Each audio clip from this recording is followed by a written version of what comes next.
നമസ്തേ. ജനം ഡിബേറ്റിലേക്ക് എല്ലാ പ്രിയപ്പെട്ട പ്രേക്ഷകർക്കും സ്വാഗതം. മഹാകുംഭമേളയിൽ മഹാമണ്ഡലേശ്വരായി അവരോധിക്കപ്പെട്ട സ്വാമി ആനന്ദവനം ഭാരതിക്ക് സ്വീകരണ വേദി നിഷേധിച്ച് കൊച്ചിൻ ദേവസ്വം ബോർഡ്. വടക്കുംനാഥ ക്ഷേത്രത്തിന്റെ ശ്രീമൂലസ്ഥാനത്താണ് ഇന്ന് വൈകുന്നേരം സ്വീകരണ പരിപാടി നടത്താൻ ആദ്യം തീരുമാനിച്ചിരുന്നത്. ആദ്യം അനുമതി നൽകിയ കൊച്ചിൻ ദേവസ്വം ബോർഡ് അവസാന നിമിഷം അത് നിഷേധിക്കുകയായിരുന്നു. ജനം ഡിബേറ്റ് പരിശോധിക്കുന്നു. നിന്ദ ഹൈന്ദവരോട് മാത്രമോ? ദേവസ്വം ബോർഡ് തീരുമാനം രാഷ്ട്രീയ പ്രേരിതമോ? ധർമ്മവിരുദ്ധത ആരുടെ ലക്ഷ്യം? ഇന്ന് ഈ ചർച്ചയിൽ നമ്മോടൊപ്പം ചേരുന്ന അതിഥികൾ BJP പ്രതിനിധിയായി വിദ്യാസാഗർ ഗുരുമൂർത്തി, VHP പ്രതിനിധി വിജി തമ്പി, ഇടത് നിരീക്ഷകൻ അഡ്വക്കേറ്റ് BN ഹസ്കർ, ഒപ്പം അഭിഭാഷകനും സാമൂഹിക പ്രവർത്തകനുമായ അഡ്വക്കേറ്റ് K പ്രമോദ് എന്നിവരാണ്.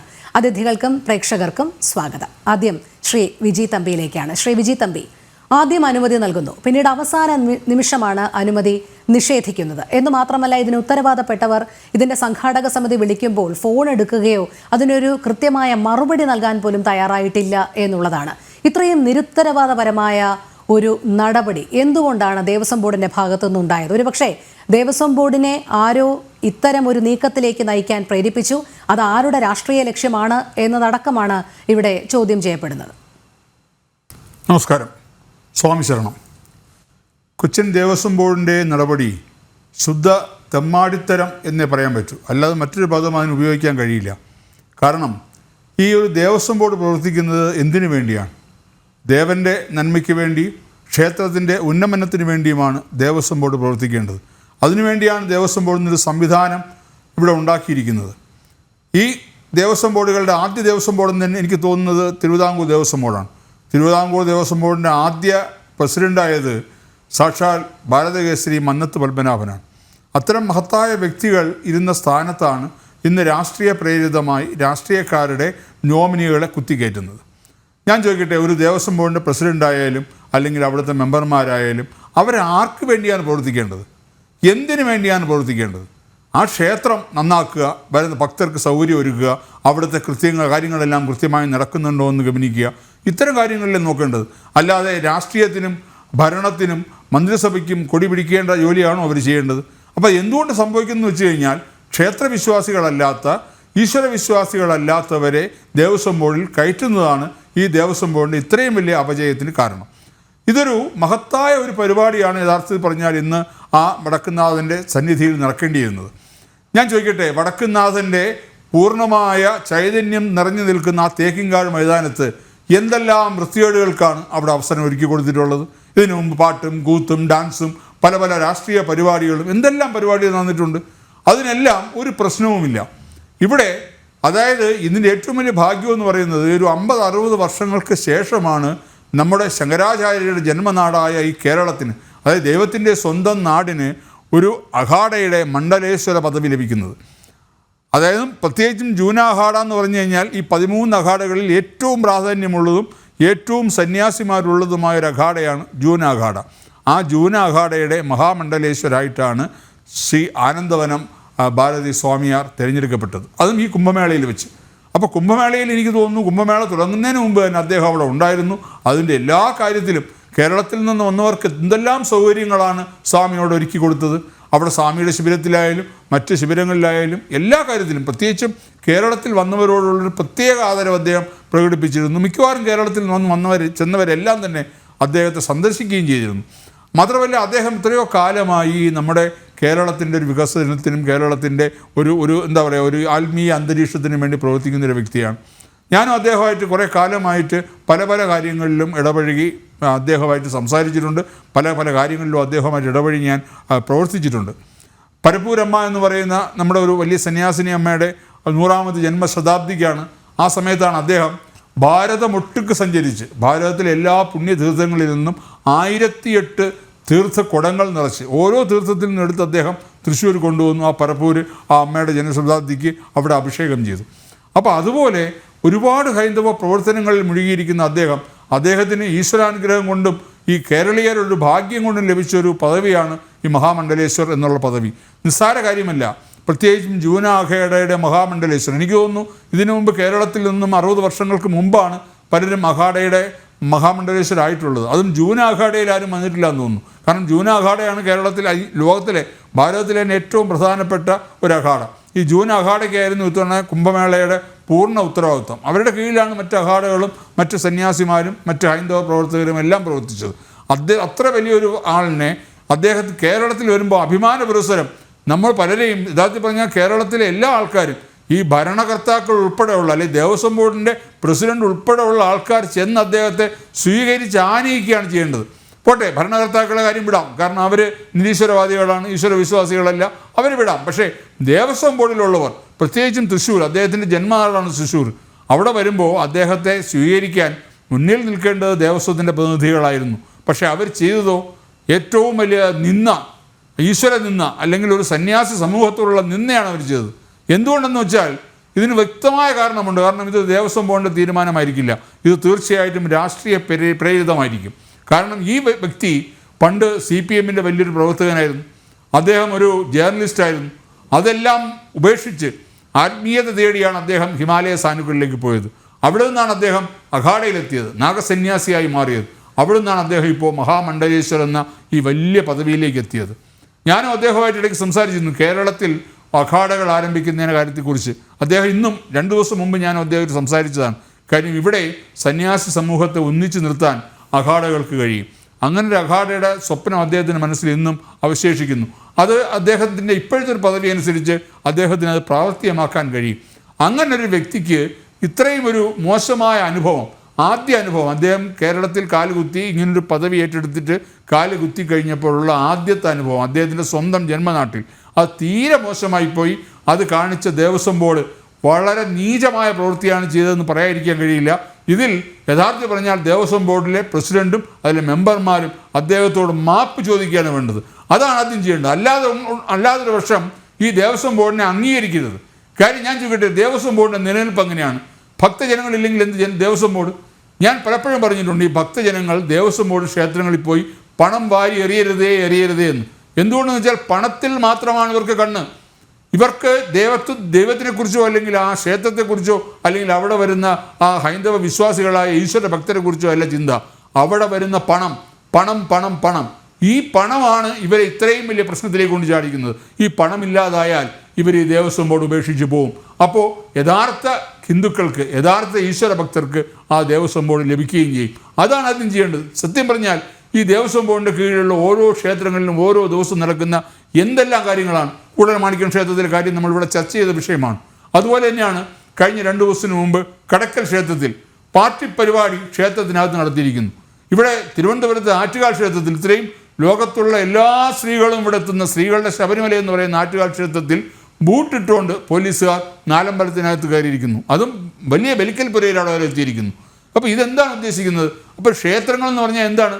ഈ പല രീതിയിൽ മ്യൂസിയങ്ങളോ അല്ലെങ്കിൽ ഈ പറഞ്ഞ എന്താ പറയുക വൈകുന്നേരങ്ങളിൽ നടക്കാൻ പോകുന്ന പാർക്കുകളോ ആണോ? ഒരു പുരാതനമായ ക്ഷേത്രങ്ങളാണ് പലതും. അപ്പോൾ ആ ക്ഷേത്രങ്ങളുടെ ചൈതന്യം, ആ ക്ഷേത്രങ്ങളിൽ കുടികൊള്ളുന്ന ഈശ്വരൻ്റെ ആ ശക്തി, അത് മനസ്സിലാക്കി അവിടെ പ്രാർത്ഥനയോടെ അവിടെ അവരവരുടെ ആ മനസ്സിലെ വേവലാതികൾ തീർക്കാൻ അല്ലെങ്കിൽ ആഗ്രഹങ്ങൾ ഭഗവാനോട് പറയാനെത്തുന്ന ആ ഭക്തജനങ്ങളെ ഇവർ വളരെ മോശമായ രീതിയിൽ അവരെ എളുപ്പിലാക്കുകയല്ലേ ചെയ്യുന്ന ഈ ദേവസ്വം ബോർഡ്. ഇതിനൊരു അറുതി വരണ്ടേ? ഇതിന് അറുതി വരുത്താൻ ഇനിയെങ്കിലും ഹിന്ദു സമാജം തയ്യാറാവണം. ഞാൻ പറയുന്നത്, നിങ്ങൾ ദേവസ്വം ബോർഡ് ക്ഷേത്രങ്ങളിൽ പോവുക, ദർശനം നടത്തുക, തിരിച്ചു വരിക. ദൈവീയത് പണം വാരി അവിടെ ഇടാതിരിക്കുക. അതിൽ മാത്രമാണ് ഇവരുടെ കണ്ണ്. അതിൽ നമ്മൾ ജാഗ്രത കാണിച്ചാൽ തീർച്ചയായും ഈ ക്ഷേത്രങ്ങളെല്ലാം യഥാർത്ഥ ഹിന്ദുവിൻ്റെ കയ്യിലേക്ക് തിരിച്ചെത്തുക തന്നെ ചെയ്യും. അതെ. ശ്രീ BN ഹസ്കർ, നമ്മുടെ രാജ്യത്തെ 13 അഖാഡ സന്യാസി സമൂഹത്തിലെ ഏറ്റവും വലിയ സന്യാസി സമൂഹം, ഏറ്റവും വലുതും അതോടൊപ്പം തന്നെ പൈതൃകപരമായി പുരാതനവുമായ സന്യാസി സമൂഹമാണ് ജൂന അഖാഡ. അവിടുത്തെ മഹാമണ്ഡലേശ്വറാണ് ആനന്ദവനം ഭാരതി. മലയാളിയാണ് അദ്ദേഹം. പൂർവാശ്രമം കേരളത്തിലായിരുന്നു. അദ്ദേഹത്തെയാണ് ഇത്തരത്തിൽ അപമാനിക്കുന്നത്. ആ ഒരു പദവിയിലേക്ക് എത്തുന്നത് തന്നെ വളരെ മഹത്തരമായ ഒരു കാര്യമായിട്ട് കാണുന്ന ഒരു സമൂഹത്തിന് മുന്നിൽ അദ്ദേഹത്തെയും അതോടൊപ്പം വിശ്വാസികളെയും അവഹേളിക്കുന്ന ഒരു നടപടിയാണ് കൊച്ചിൻ ദേവസ്വം ബോർഡിൻ്റെ ഭാഗത്ത് നിന്ന് ഉണ്ടായിരിക്കുന്നത്. കാരണം കൃത്യമായ ഒരു തീയതി നൽകുന്നു. ആ തീയതിയുടെ അടിസ്ഥാനത്തിൽ എല്ലാ ഒരുക്കങ്ങളും പൂർത്തിയാക്കുന്നു. അവസാന നിമിഷം അത് സാധ്യമല്ല എന്ന് പറയുന്നു. വലിയ ഒരു വിശ്വാസി സമൂഹവും ജനങ്ങളും അദ്ദേഹത്തിൻ്റെ പ്രഭാഷണം കേൾക്കുന്നതിനായി അപ്പോഴേക്കും ജില്ലയിൽ എത്തിച്ചേർന്ന് കഴിഞ്ഞിരുന്നു. അതുകൊണ്ട് തന്നെ മറ്റൊരു ഓഡിറ്റോറിയത്തിലേക്ക് അത് മാറ്റുകയാണ്. എന്തിനാണ് ഇത്തരത്തിൽ ഈ അവഹേളനം? ഒരുപക്ഷെ തിരുവിതാംകൂർ ദേവസ്വം ബോർഡും കൊച്ചിൻ ദേവസ്വം ബോർഡും മലബാർ ദേവസ്വം ബോർഡും ഒക്കെ കാണിക്കുന്നത്, ഒരു CPM-ന്റെ ഭരണ സമിതി അംഗങ്ങൾ അതിനകത്തിരുന്നു കൊണ്ട് കാണിക്കുന്നത് ഈ ഹൈന്ദവ വിരുദ്ധത തന്നെയല്ലേ?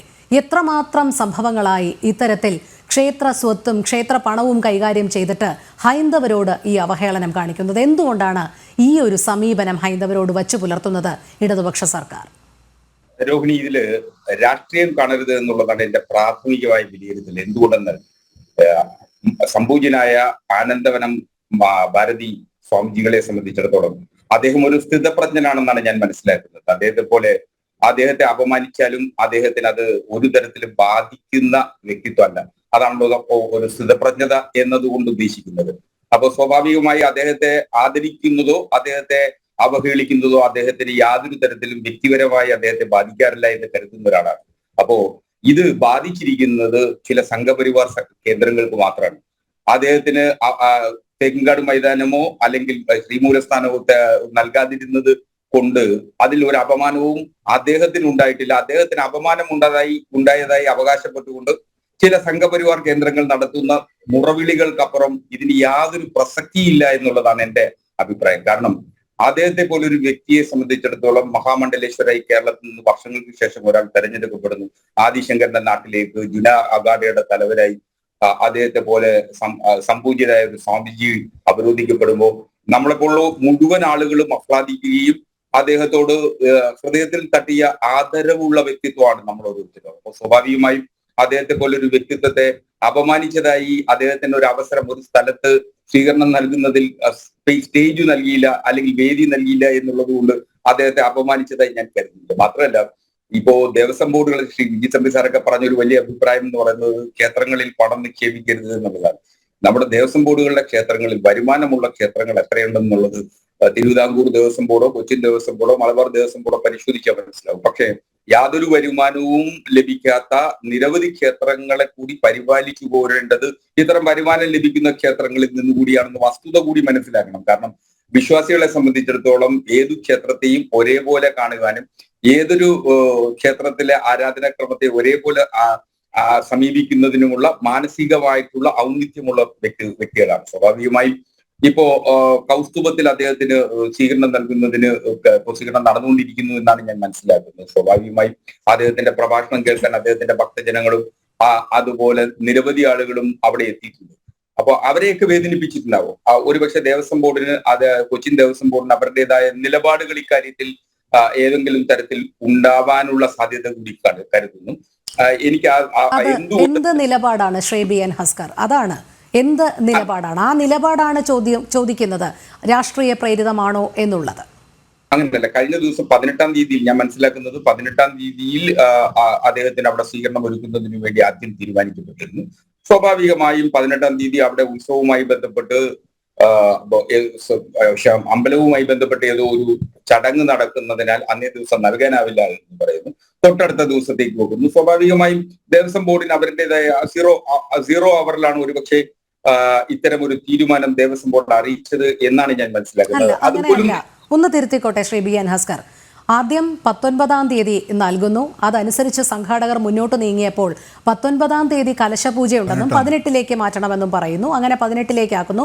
വീണ്ടും അത് ദേവസ്വം ബോർഡ് മാറ്റുന്നു. 18-ാം തീയതിയാണ് നേരത്തെ നിശ്ചയിച്ചിരുന്നത് കലശപൂജ, അതുകൊണ്ട് 19-ന് തന്നെ സൗകര്യപ്രദമായ തീയതി എന്ന് പറയുന്നു. അങ്ങനെയാണ് 19-ലേക്ക് അത് തീരുമാനിക്കുന്നത്. അത് ഏറ്റവും ഒടുവിലത്തെ അവസാന മണിക്കൂറിലൊന്നും നിശ്ചയിച്ചതല്ല.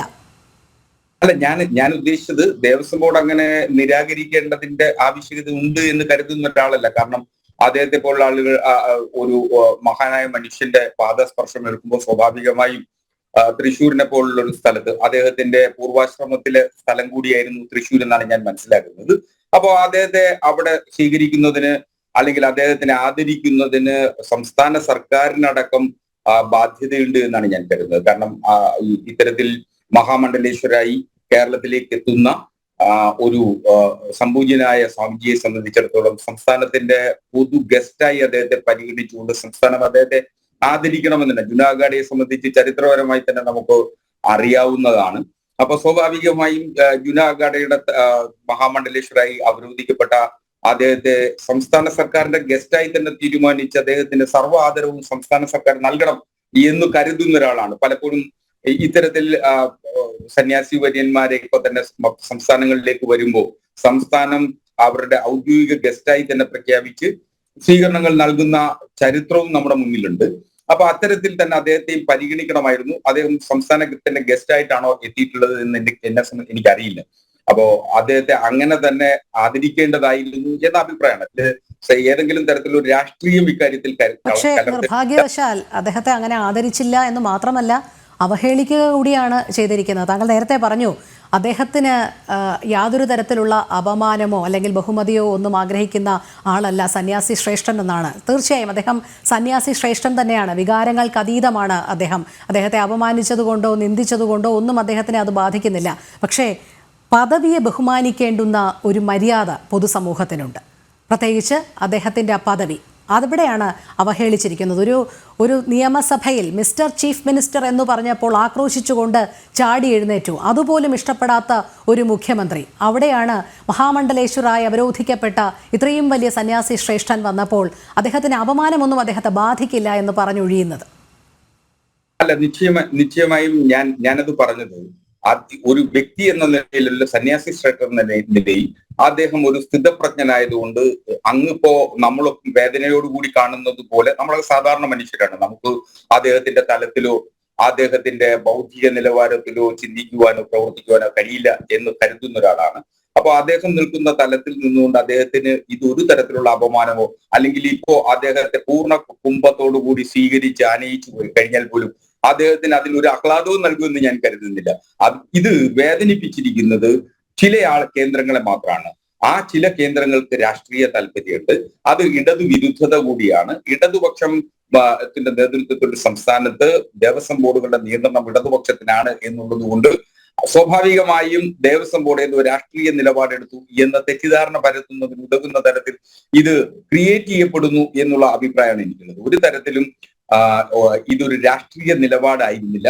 അങ്ങനെ രാഷ്ട്രീയ നിലപാടായിരുന്നു എങ്കിൽ നിരവധി സന്യാസി ശ്രേഷ്ഠന്മാർ കേരളത്തിൽ വരുമ്പോൾ സംസ്ഥാന സർക്കാരിന്റെ അതിഥിയായി പ്രഖ്യാപിച്ച് ആവശ്യമായ സംരക്ഷണമടക്കം സംസ്ഥാന സർക്കാർ നൽകുന്നതിന്റെ അനുഭവം എന്റെ മുന്നിലുണ്ട്.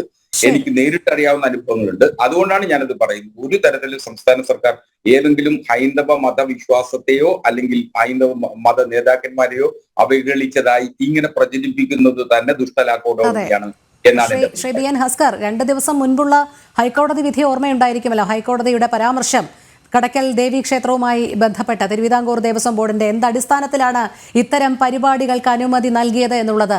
അത് ഒരു ചെറിയ വിഭാഗത്തെയല്ല വേദനിപ്പിച്ചത്. താങ്കളിലേക്ക് എത്താം. ശ്രീ പ്രമോദിലേക്ക് കൂടി പോവുകയാണ്. ശ്രീ പ്രമോദ്, അവിടെ വലിയ ഒരു സമൂഹം തന്നെ അല്ലെങ്കിൽ ഒരു ജനസഞ്ചയം തന്നെ അദ്ദേഹത്തിനായി കാത്തിരുന്നു. മഹാമണ്ഡലേശ്വരായി അവരോധിക്കപ്പെട്ടതിന് ശേഷം പൂർവാശ്രമത്തിലേക്ക് എത്തുകയാണ്. അദ്ദേഹത്തിൻ്റെ പ്രഭാഷണം കേൾക്കാനും അതുമാത്രമല്ല മലയാളികളെ സംബന്ധിച്ചിടത്തോളം വലിയ അഭിമാന നിമിഷം കൂടിയാണ്. അവിടെ നേരത്തെ ശ്രീ ബി എൻ ഹസ്കർ പറഞ്ഞതുപോലെ ഒരു സംസ്ഥാന സർക്കാർ തന്നെ അതേ ചീഫ് ഗസ്റ്റായി കൊണ്ടുവരേണ്ടിയിരുന്ന ഒരു വ്യക്തിയാണ് ഇത്തരത്തിൽ അവഹേളിച്ച് മറ്റൊരു സ്ഥലത്തേക്ക് അതിൻ്റെ സംഘാടകർക്ക് ഓടേണ്ടി വന്നത്. അതായത് അവർ ഇവിടെ നിന്ന് എല്ലാ തയ്യാറെടുപ്പുകളും നടത്തി കഴിഞ്ഞു. പിന്നീട് ഇതെല്ലാം തിരികെ മാറ്റുകയാണ് മറ്റൊരു ഓഡിറ്റോറിയത്തിലേക്ക്. അങ്ങനെ ഒരു അവസ്ഥയിലേക്ക് കൊണ്ടുചെന്ന് എത്തിച്ചിരിക്കുന്നു. താങ്കൾ എങ്ങനെയാണ് കാണുന്നത്? പ്രത്യേകിച്ച് തൃശ്ശൂർകാരനാണ്, താങ്കൾക്ക് സാമൂഹിക പ്രവർത്തനവുമായി ബന്ധപ്പെട്ട് അവിടെയുള്ളവരുടെ വികാരം മനസ്സിലാക്കാൻ കഴിയും.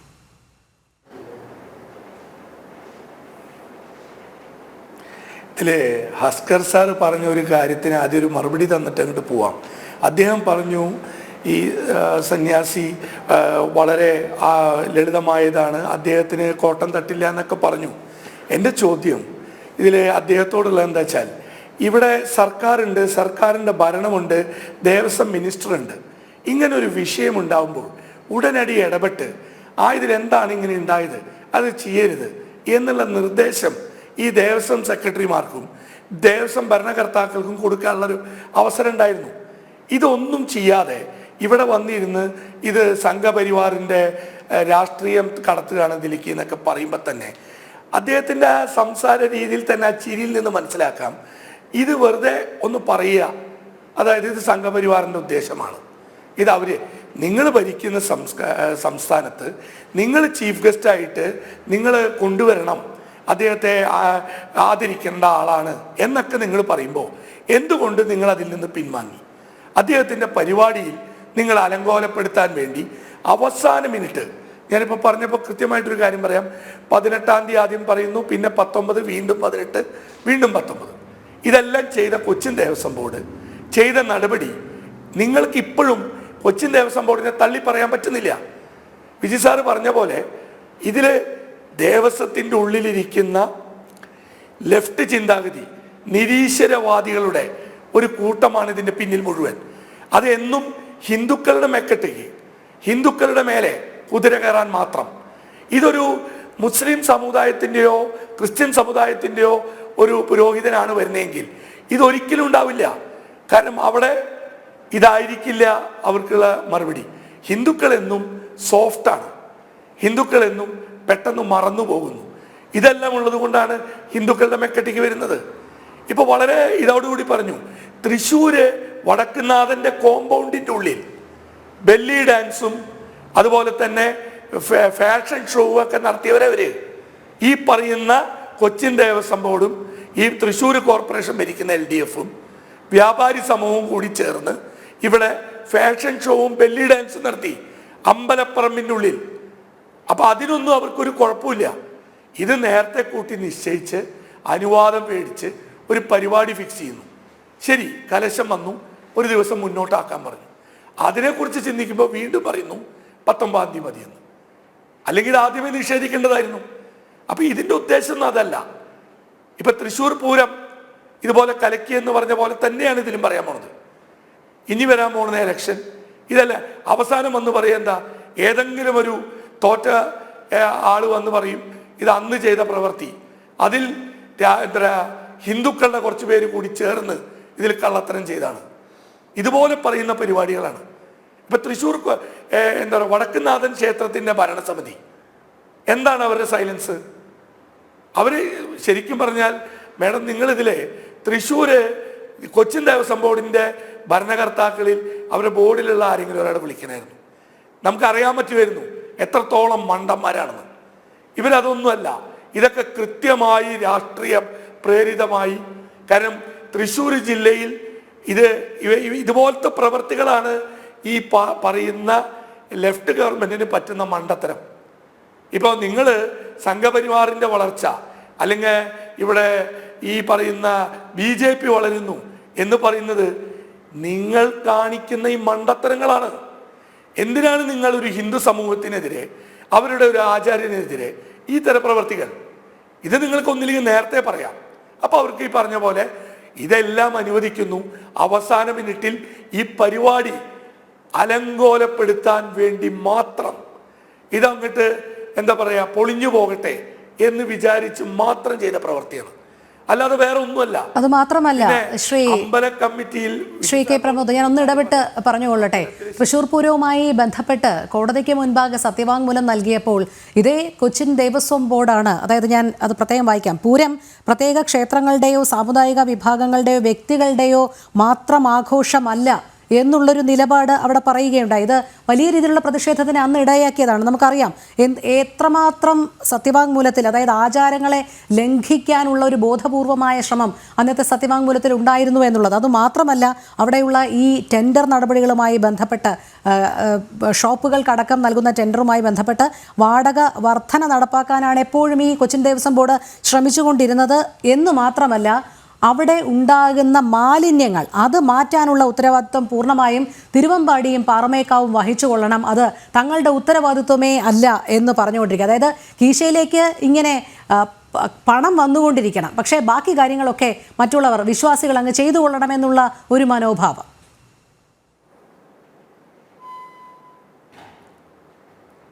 ഇതില് മേഡം പറഞ്ഞത് വളരെ കൃത്യമാണ്. അതായത് ജനങ്ങളിൽ നിന്ന് പണം വേണം. ഇപ്പൊ തൃശ്ശൂർ പൂരം ഇത് പല ഘടക പൂരങ്ങളും കൂടി അമ്പലവാസികൾ നടത്തിയിരുന്ന പൂരമാണ്. അത് തൃശ്ശൂരുകാരെ ഏറ്റെടുത്ത് തൃശ്ശൂർ പൂരമായി, നല്ലൊരു കാര്യം. പക്ഷെ ഇതിലൊരു വിഷയം എന്താ, എല്ലാ ഈ പറയുന്ന വടക്കുന്നാഥന്റെ അമ്പല കമ്മിറ്റി, തിരുവമ്പാടിയുടെ അമ്പല കമ്മിറ്റി, പാറമേക്കാവിന്റെ അമ്പല കമ്മിറ്റി, ഇതിലെല്ലാം കടന്നു കയറിയ കുറെ നിരീശ്വരവാദികൾ അവരുടെ തന്ത്രങ്ങൾ ഓരോന്ന് പയറ്റാണ്. തൃശ്ശൂർ പൂരത്തിന് മേഡത്തിന് അറിയുമെന്നറിയില്ല, ഒരു 2 വർഷം മുമ്പ്, 3 വർഷം കറക്റ്റ് പറയുകയാണെങ്കിൽ മുമ്പ്, പൂരത്തിന് മെസ്സിയുടെ ഫോട്ടോ വെച്ചവരാ എന്നിട്ടൊരു കാരണം പറഞ്ഞത് എന്താ? അത് ഈ പറയുന്ന മെസ്സിയുടെ ഫോട്ടോ വെച്ച് ലോകകപ്പ് അർജന്റീന നേടിയനെ, ഇന്ത്യ ലോകകപ്പ് നേടിയിരുന്നു MS ധോണിയുടെ കീഴിൽ. അക്കൊല്ലത്തെ പൂരത്തിന് ഇത് വെച്ചല്ലോ.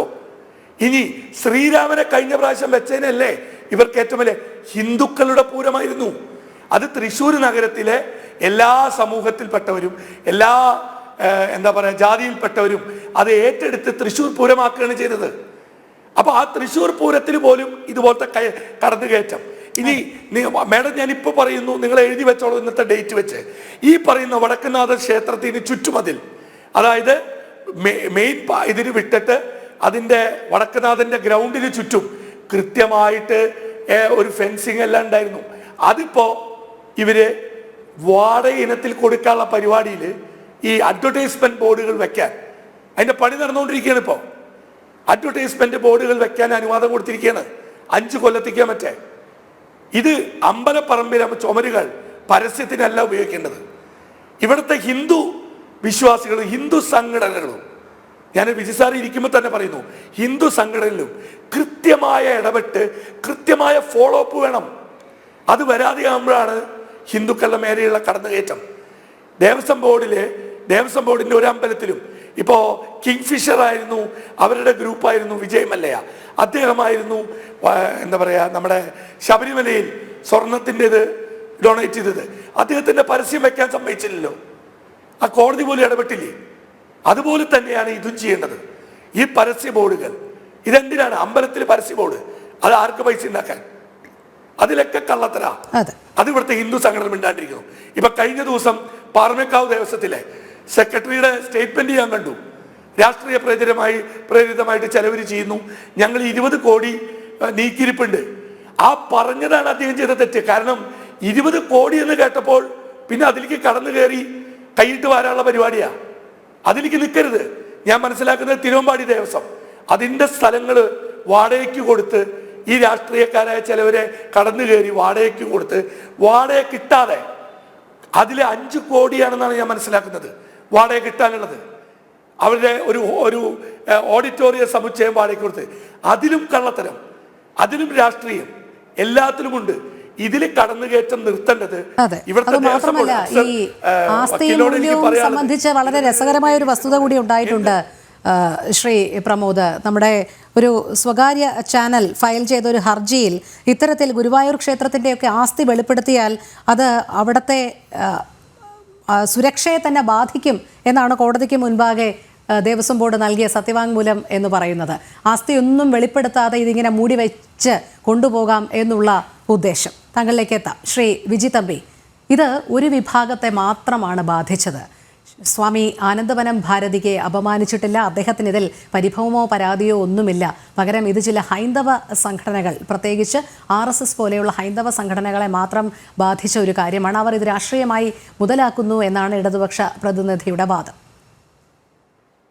സത്യം പറഞ്ഞാൽ ശ്രീ ഹസ്കർ പറഞ്ഞ ഒരു കാര്യത്തിൽ ഞാൻ അദ്ദേഹത്തെ അഭിനന്ദിക്കുന്നു. കാര്യം അദ്ദേഹം പറഞ്ഞു, ഇതുപോലൊരു വ്യക്തി, അത് ഇത്രയും പ്രഗത്ഭനായ അല്ലെങ്കിൽ ഇത്രയും ഔന്നത്യത്തിൽ നിൽക്കുന്നൊരു വ്യക്തി വരുമ്പോൾ സർക്കാർ അവരുടെ ഗസ്റ്റായി വെച്ച് അവരെ സ്വീകരിക്കണം. അതായത് മുഖ്യമന്ത്രി അല്ലെങ്കിൽ മുഖ്യമന്ത്രിക്ക് പറ്റിയില്ലെങ്കിൽ ദേവസ്വം മന്ത്രിയെങ്കിലും വന്ന് സ്വീകരിക്കണം എന്ന് അദ്ദേഹം പറഞ്ഞു. സത്യമാണ്. കാരണം ആലോചിച്ച് നോക്കൂ, സന്യാസി എന്ന് പറഞ്ഞു കഴിഞ്ഞാൽ പണ്ട് നമ്മുടെ രാജഭരണകാലം എടുത്ത് നോക്കൂ. ഒരു സന്യാസിക്ക് രാജസദസ്സിലേക്ക് അനുവാദമില്ലാതെ കടന്നു ചെല്ലാമായിരുന്നു. സന്യാസിക്ക് മാത്രമേ കഴിയൂ. ഒരു അനുവാദവും വേണ്ട, ആരുടെ അനുവാദവും വേണ്ട. ഏത് സദസ്സിലേക്കും എപ്പോഴും കടന്നു ചെല്ലാൻ കഴിയുന്നൊരു വ്യക്തിയാണ് സന്യാസി.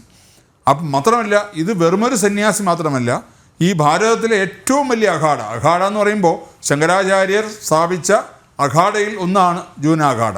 ആ ജൂന അഖാഡയുടെ മഹാമണ്ഡലേശ്വരായി സ്ഥാനമേറ്റ ആദ്യത്തെ മലയാളി, അതായത് ജൂന അഖാഡയുടെ മഹാമണ്ഡലേശ്വരായിട്ട് ആദ്യമായ ഒരു മലയാളി അവരോധിക്കപ്പെട്ടിരിക്കുകയാണ്. അതും നമ്മുടെ ശങ്കരാചാര്യരുടെ നാട്ടിൽ നിന്ന്. ശങ്കരാചാര്യ സ്ഥാപിച്ചതാണ് ജൂന അഖാഡ. ആ ശങ്കരാചാര്യരുടെ നാട്ടിൽ നിന്നും അതേ സ്ഥലത്ത് ജനിച്ച ഒരു വ്യക്തി, പൂർവാശ്രമത്തിൽ അതേ സ്ഥലത്ത്, അതേ നാട്ടിൽ, അതേ ജില്ലയിൽ ജനിച്ച ഒരു വ്യക്തി അവിടെ ഈ ഒരു സ്ഥാനത്തേക്ക് എത്തുമ്പോൾ, അദ്ദേഹം കേരളത്തിലോട്ട് വരുമ്പോൾ എന്തുമാത്രം സ്വീകരണമാണ് അദ്ദേഹത്തിന് കൊടുക്കേണ്ടത്? ഞാൻ ചോദിക്കട്ടെ, ഇവിടെ ശ്രീ ഹസ്കർ പറഞ്ഞു ഇത് സംഘപരിവാർ പ്രസ്ഥാനങ്ങളുടെ അവർക്ക് മാത്രമാണ് ഇതിന് വിഷമം തോന്നിയെന്ന്. ഞാൻ ചോദിക്കട്ടെ, ഇന്ന് അദ്ദേഹത്തിന് സ്വീകരണം കൊടുത്തത് സംഘപരിവാർ പ്രസ്ഥാനങ്ങൾ മാത്രമാണോ? തൃശ്ശൂരിലെ ഹൈന്ദവ വിശ്വാസികളായ എല്ലാവരും പങ്കെടുക്കുന്നൊരു ചടങ്ങാണ്. അതിന് നേതൃത്വം കൊടുക്കാൻ ആരെങ്കിലും വേണ്ടേ? ആ നേതൃത്വം കൊടുക്കാൻ ചിലപ്പോൾ സംഘപരിവാർ പ്രസ്ഥാനങ്ങളിൽപ്പെട്ട വിശ്വ ഹിന്ദു പരിഷത്തിനെ പോലെയുള്ള പ്രസ്ഥാനങ്ങൾക്ക് എന്താ പിന്നെ ഉത്തരവാദിത്വം? ഇവിടെ ഹിന്ദു ജനതയുടെയും ഹിന്ദു വർഗങ്ങളുടെയും അതുപോലെ ഹിന്ദു ആചാരങ്ങളെയും സംരക്ഷിക്കാനാണ് വിശ്വ ഹിന്ദു പരിഷത്ത് എന്നുള്ള മഹത്തായ പ്രസ്ഥാനം ഉടലെടുത്തിരിക്കുന്നത്. ഇതിൻ്റെ 60-ാം വർഷമാണിത്. അന്ന് സ്വാമി ചിന്മയാനന്ദൻ നമ്മുടെ കേരളത്തിൻ്റെ മറ്റൊരു അഭിമാനമാണ്. സ്വാമി ചിന്മയാനന്ദനാണ് വിശ്വ ഹിന്ദു പരിഷത്ത് എന്ന പ്രസ്ഥാനം ആരംഭിച്ചത്. അദ്ദേഹത്തിൻ്റെ ബോംബെയിലെ സന്ദീപനി ആശ്രമത്തിൽ ആരംഭിച്ച ഒരു പ്രസ്ഥാനമാണ് വിശ്വ ഹിന്ദു പരിഷത്ത്. വിശ്വ ഹിന്ദു പരിഷത്ത് എന്ന് പറഞ്ഞാൽ ഹിന്ദുക്കളുടെ സംരക്ഷണത്തിനും ഹിന്ദുക്കളുടെ ഉന്നമനത്തിനും വേണ്ടി പ്രവർത്തിക്കുന്ന ഒരു സംഘടനയാണ്. അതുപോലെ വിശ്വ ഹിന്ദു പരിഷത്ത് പോലുള്ള സംഘടനകൾ ഇതിന് നേതൃത്വം കൊടുക്കും. പക്ഷേ വിശ്വ ഹിന്ദു പരിഷത്ത് മാത്രമല്ല നടത്തുന്നത്, ഹൈന്ദവ സമാജം ഒന്നിച്ചു ചേർന്നാണ് ഈ ആനന്ദവനം ഭാരതി മഹാരാജിനെ കേരളത്തിലേക്ക് സ്വീകരിക്കാൻ വേണ്ടി തൃശ്ശൂരിൽ ഒരുങ്ങി നിന്നത്. ഞാൻ ചോദിക്കട്ടെ, അവർക്ക് പറ്റില്ലായിരുന്നെങ്കിൽ എന്തിനാ ആദ്യം അനുവാദം കൊടുത്തത്? ആദ്യം അനുവാദം കൊടുക്കുകയും പിന്നെ അവസാന നിമിഷത്തിൽ അത് റദ്ദാക്കുകയും ചെയ്യുമ്പോൾ, ഇപ്പോൾ സന്യാസിയെ സംബന്ധിച്ചോളം സർവ്വസംഘ പരിത്യാഗിയാണ്. അദ്ദേഹത്തെ സംബന്ധിച്ചോളം അതിന് ഒരു കാര്യത്തിലും അദ്ദേഹത്തിന് ഒരു കാര്യം ഏശത്തില്ല. പക്ഷെ അതുപോലെയല്ല, അതിനകത്ത് പ്രവർത്തിച്ച മറ്റുള്ള ആൾക്കാർ, അല്ലെങ്കിൽ അദ്ദേഹത്തെ കാണാൻ വന്ന ആൾക്കാർ, അദ്ദേഹം വരുമ്പോൾ ഒരു നോക്ക് കാണാൻ വേണ്ടി കാത്തിരുന്ന ആൾക്കാർ, അവരുടെ മനസ്സിനെ എന്തുമാത്രം വേദനിപ്പിച്ചിട്ടുണ്ടാവും ദേവസ്വം ബോർഡിൻ്റെ പ്രവൃത്തി എന്നൊന്ന് ആലോചിച്ച് നോക്കൂ. പിന്നെ ശ്രീ ഹസ്കർ പറഞ്ഞൊരു കാര്യമുണ്ട്. പലപ്പോഴും ഞാൻ ഇതിന് മറുപടി പല സ്ഥലത്തും പറഞ്ഞിട്ടുള്ളതാണ്. എങ്കിലും അദ്ദേഹം പറഞ്ഞ സ്ഥിതിക്ക് അതിന് മറുപടി പറയാതിരുന്നാൽ അത് തെറ്റാണെന്ന് തോന്നുന്നു. അദ്ദേഹം പറഞ്ഞു, ഇവിടുത്തെ ദേവസ്വം ബോർഡിൻ്റെ ക്ഷേത്രങ്ങളിൽ വരുമാനമില്ലാത്ത ക്ഷേത്രങ്ങളെല്ലാം ഈ ദേവസ്വം ബോർഡ് വരുമാനമുള്ള ക്ഷേത്രങ്ങളിൽ നിന്നാണ് എടുത്ത് സംരക്ഷിക്കുന്നതെന്ന് പറഞ്ഞു. ഞാൻ പലപ്പോഴും പറഞ്ഞിട്ടുണ്ടെങ്കിൽ ഞാൻ പറയാം, കേരളത്തിൽ ഏകദേശം 50,000-ഓളം ക്ഷേത്രങ്ങളുണ്ട്. അത് ശ്രീ ഹസ്കറിന് അറിയാമോ? അതിലൊരു 5000-ൽ താഴെ ക്ഷേത്രങ്ങൾ മാത്രമാണ് എല്ലാ ദേവസ്വം ബോർഡും കൂടെ ഭരിക്കുന്നത്. ഈ 45,000 ക്ഷേത്രങ്ങൾ എങ്ങനെയാണ് നടന്നു പോകുന്നത്? സർക്കാർ പൈസ കൊടുത്തിട്ടാണോ? ഈ ദേവസ്വം ബോർഡ് വരുമാനമുള്ള ക്ഷേത്രങ്ങളിൽ നിന്നെടുത്ത് ആ ക്ഷേത്രങ്ങൾ കൊടുക്കുന്നുണ്ടോ? ഇല്ലല്ലോ. അപ്പോൾ അത്തരം ക്ഷേത്രങ്ങൾ നടത്തുന്നത് ഒരു ക്ഷേത്രത്തിൽ ആ ക്ഷേത്രത്തിന് വരുന്ന വരുമാനം അനുസരിച്ച് വേണം അവിടെ ചെലവ് ക്രമീകരിക്കാൻ. ഇവിടെ ദേവസ്വം ബോർഡ് ക്ഷേത്രങ്ങളിൽ പണം ഇല്ലാതാവുന്നത് എന്തുകൊണ്ടാണ്? ആ ക്ഷേത്രങ്ങൾക്ക് ആവശ്യമുള്ളതിൽ കൂടുതൽ ആൾക്കാരെ അവിടെ കുത്തിക്കയറ്റുക, പാർട്ടിയുടെ ആൾക്കാർ. ഇപ്പോൾ അതിനുവേണ്ടി പുതിയൊരു സംവിധാനം ഉണ്ടാക്കിയിട്ടുണ്ട്, ഈ ദേവസ്വം ബോർഡ് റിക്രൂട്ട്മെൻറ്റ് ബോർഡ്. ഈ ഉള്ള CPM-കാരെയും മറ്റ് ഉള്ളവരെ എല്ലാം ഇതിനകത്ത് കുത്തിക്കയറ്റാൻ വേണ്ടി മാത്രം, അതിനുവേണ്ടി മാത്രമാണ് ഇങ്ങനൊരു സംഭവം ഉണ്ടാക്കിയിരിക്കുന്നത്. ദേവസ്വം ബോർഡിൻ്റെ ക്ഷേത്രങ്ങളിൽ ജോലി ചെയ്യുന്നവർ ഈശ്വരവിശ്വാസികളായിരിക്കണം. അവരാ ക്ഷേത്രത്തിനോടും ആ ദേവനോടും ആത്മാർത്ഥതയുള്ള ആളായിരിക്കണം. അങ്ങനെയുള്ളവർ വേണം ക്ഷേത്രത്തിൽ ജോലി ചെയ്യാൻ. അത് ഏത് ജോലിയായാലും, ഓഫീസ് ജോലിയായാലും അല്ലെങ്കിൽ കഴകത്തിൻ്റെ ജോലിയായാലും എന്ത് ജോലിയായാലും, ശാന്തിയായാലും എന്തായാലും, ആ വിശ്വാസമില്ലാത്ത ആൾക്കാരെ മനഃപൂർവ്വം ക്ഷേത്രങ്ങളിൽ കുത്തിക്കയറ്റി ക്ഷേത്രവിശ്വാസത്തെ തകർക്കാൻ, ആ ദേവൻ്റെ ആ ചൈതന്യത്തെ നശിപ്പിക്കാൻ, അവിടെ വരുന്ന ഭക്തർക്ക് ബുദ്ധിമുട്ടുണ്ടാക്കാൻ വേണ്ടി CPM നടത്തുന്ന ഒരു ഗൂഢാലോചനയുടെ ഭാഗമാണ് ഈ പറഞ്ഞ റിക്രൂട്ട്മെൻറ്റ് ബോർഡ്. അതിലൂടെയാണ് പലരെയും ഇപ്പം ക്ഷേത്രങ്ങളിലേക്ക് പ്രതിഷ്ഠിക്കുന്നത്. അതുപോലെ തന്നെ ക്ഷേത്രങ്ങൾ വരുമാനമില്ലാത്ത ക്ഷേത്രങ്ങളാണെങ്കിൽ നിങ്ങൾ എന്തിനാ ക്ഷേത്രം വിട്ടുകൊടുക്കൂ? ഞങ്ങൾക്ക് പറ്റില്ല, ക്ഷേത്രം ഞങ്ങൾക്ക് വേണ്ട, ഞങ്ങൾ നിരീശ്വരവാദികളാണ്, ഞങ്ങൾ ഭൗതികവാദികളാണ്, ഞങ്ങൾ ഈശ്വര വിശ്വാസികളല്ല, ഞങ്ങൾക്ക് ക്ഷേത്രം ഭരിക്കാൻ പറ്റില്ല, നിങ്ങൾ വിട്ടിട്ട് പോകൂ. ഇവിടെ ക്ഷേത്രം ഭരിക്കാൻ പറ്റുന്ന ആൾക്കാരുണ്ട്, അവർ ഭരിച്ചോളും. അല്ലാതെ നിങ്ങൾ ഈ ക്ഷേത്രങ്ങളെ രക്ഷിക്കാൻ മറ്റു ക്ഷേത്രത്തിൽ നിന്ന് പൈസ എടുത്ത് മറ്റു ക്ഷേത്രത്തിൽ കൊടുക്കുക, എന്തിനാ അതിൻ്റെ ആവശ്യം? ഒരാവശ്യമില്ല. ഒരു ക്ഷേത്രത്തിൽ എത്ര വരുമാനമുണ്ടോ ആ രീതിയിൽ ആ ക്ഷേത്രം നടന്നാൽ മതി, അതാണ് ആവശ്യം. അല്ലെങ്കിൽ വരുമാനമില്ലാത്ത ക്ഷേത്രങ്ങൾ നിങ്ങൾ വിടൂ. ഇത് വരുമാനമില്ലാത്ത ക്ഷേത്രമാണ്, ദേവസ്വം ബോർഡിന് പറ്റില്ല എന്ന് എഴുതരൂ. ഞങ്ങൾ നടത്താം, ഞങ്ങൾ നടത്തി കാണിച്ചു തരാം ക്ഷേത്രം അങ്ങനെ നടത്തണമെന്ന്. അല്ലാതെ നിങ്ങൾ ഈ കുറേ കാലം കൊണ്ട് പറഞ്ഞുകൊണ്ടിരിക്കുകയാണ് ശബരിമലയിൽ കിട്ടുന്ന വരുമാനം എല്ലാം എടുത്താണ് ഇവിടുത്തെ മറ്റു ക്ഷേത്രങ്ങളെല്ലാം രക്ഷിച്ചുകൊണ്ടിരിക്കുന്നതെന്ന്. ശുദ്ധമായ തെമ്മാടിത്തരവും കള്ളത്തരവുമാണ് ആ പറയുന്നത്. അതല്ല സത്യം. ഈ പറഞ്ഞ് ഞാൻ ഇപ്പോഴും പറയുന്നു, ഞാൻ എല്ലാ വേദിയിലും പറയുന്നു, നിങ്ങൾ ദയവ് ചെയ്ത് ഭക്തജനങ്ങളെ, നിങ്ങൾ ക്ഷേത്രത്തിൽ പോകുന്ന ഈശ്വരൻ്റെ അനുഗ്രഹത്തിനാണ്, അല്ലാതെ ദേവസ്വം ബോർഡിന് കുറേ പൈസ ഇട്ട് ഈശ്വരൻ നിന്ദ കാണിക്കാനും ക്ഷേത്രത്തെ നശിപ്പിക്കാനും ദയവ് ചെയ്ത് നിങ്ങൾ കൂട്ടു നിൽക്കരുതേ എന്നൊരു അഭ്യർത്ഥനയാണ് എനിക്ക് വീണ്ടും മുന്നിൽ വയ്ക്കാനുള്ളത്. അതാണ് ആ പ്രത്യേകം പറയാനുള്ളത്. അത് ശ്രീ അസ്കറിനോട് പറഞ്ഞ മറുപടിയാണത്. ഞാൻ പറഞ്ഞത് ഇവിടെ ഇദ്ദേഹം കൊച്ചിൻ ദേവസ്വം ബോർഡിനെ വെള്ളപൂശാൻ ശ്രമിക്കുകയാണ്. ഞാൻ ചോദിക്കട്ടെ, അവർ കാണിച്ചത് തെറ്റ് തന്നെയല്ലേ? അല്ലെന്ന് ശ്രീ അസ്കറിന് പറയാൻ പറ്റുമോ? നെഞ്ചത്ത് കൈവച്ച് പറയാൻ പറ്റുമോ തെറ്റല്ല എന്ന്? കാര്യം ഇങ്ങനൊരു സംഭവത്തിന് വേണ്ടി ആദ്യം കൊടുക്കുക, അല്ലെ ആദ്യമേ പറയുന്നു ഞങ്ങൾക്ക് പറ്റില്ല, ശരി, അവരതിന് പകരം സംവിധാനം ഒരുക്കും. ഞാൻ ചോദിക്കട്ടെ, കൗസ്തുഭം പോലെ ഒരു ചെറിയ ഓഡിറ്റോറിയത്തിൽ നടക്കേണ്ട പരിപാടിയായിരുന്നു ഇത്? കൗസ്തുഭം എത്ര വലുതാണെന്ന് ശ്രീ അസ്കറിന് അറിയാമോ? വളരെ ചെറിയൊരു ഓഡിറ്റോറിയമാണ്. ഇത്രയും ആൾക്കാർ വന്നതിന് ഇതുപോലൊരു വ്യക്തി അവിടെ വരുമ്പോൾ അതിന് ആ സ്വീകരണം കൊടുക്കുമ്പോൾ അതൊരു പബ്ലിക് ഫംഗ്ഷൻ അല്ലേ? അല്ലെങ്കിൽ ഒരു പൊതു സ്ഥലത്തല്ലേ വേണ്ടത്? അല്ലാതെ ഒരു ഹാളിനകത്ത് വെച്ച് നടത്തേണ്ട പരിപാടിയാണോ ഇത്? അപ്പോൾ ആ രീതിയിൽ, അല്ലെങ്കിൽ അവർ പ്രത്യേകം മറ്റ് സംവിധാനം കണ്ടേ നേരത്തെ ആണെങ്കിൽ അവസാന നിമിഷത്തിൽ ഒരു നിവൃത്തിയുമില്ലാതെയാണ് കൗസ്തുഭം ഓഡിറ്റോറിയത്തിലേക്ക് ഈ സംഭവത്തെ കൊണ്ടുപോകേണ്ടി വന്നത്. അപ്പോൾ അത് മനഃപൂർവ്വം, അത് വേറൊന്നുമല്ല, ഇദ്ദേഹം പഴയ CPM കാരനായിരുന്നു എന്നുകൊണ്ട് മാത്രമാണ് ഈ അവസാന നിമിഷം വരെ ഇതൊരു കളിയാണ്. ഇത് ആദ്യമേ പറഞ്ഞിരുന്നെങ്കിൽ മറ്റ് വലിയൊരു സംവിധാനം ഒരുക്കിയനെ എന്ന് കരുതി ആദ്യം കൊടുക്കാമെന്ന് പറഞ്ഞിട്ട് അവസാനം പറ്റിക്കുക, അവസാനം അവരെ ലഭ്യരാക്കുക, അതിനുവേണ്ടി ചെയ്തൊരു കളിയാണ് ഇത്. ദേവസ്വം ബോർഡ് മാത്രമല്ല, ഇതിൻ്റെ പിന്നിൽ വളരെ വലിയ ശക്തികളുണ്ട്. അത് ഈ കാര്യത്തിൽ മാത്രമല്ല, ഓരോ വിഷയങ്ങളിലും ഇങ്ങനെയാണ്. ഈ പറഞ്ഞ തൃശ്ശൂർ പൂരത്തിൻ്റെ കാര്യത്തിലായാലും ശരി, അല്ലെങ്കിൽ ഇപ്പോൾ കൂടൽമാണിക്യ വിഷയത്തിലായാലും ശരി, ശബരിമല വിഷയത്തിലായാലും ശരി, ഇവിടെ ഈ കടക്കൽ ക്ഷേത്രത്തിലൊക്കെ നടന്ന എന്ത് വൃത്തികേടാണ്. അത് ഹൈക്കോടതി കൃത്യമായിട്ട് പറഞ്ഞില്ലേ, ഇങ്ങനൊരു പരിപാടി നടത്തുന്നതാണോ ക്ഷേത്രത്തിൽ ചെയ്യേണ്ടത്? അതുപോലെ തന്നെ ഇപ്പം പുതിയൊരു പരിപാടിയായിട്ട് ഇറങ്ങിയിരിക്കുകയാണ്. ഗുരുവായൂരിൽ ശ്രീ യേശുദാസിനെ ഗുരുവായൂർ പ്രവേശിപ്പിക്കാൻ വേണ്ടി വലിയ ഒരു സംഭവം നടന്നുകൊണ്ടിരിക്കുകയാണ്. അവിടെ ജാഥ നടത്തും, ഉപരോധിക്കും. ഞാൻ ചോദിക്കട്ടെ, ശ്രീ യേശുദാസ് പോലും പറഞ്ഞിട്ടില്ല എനിക്ക് ഗുരുവായൂർ കയറണമെന്ന്.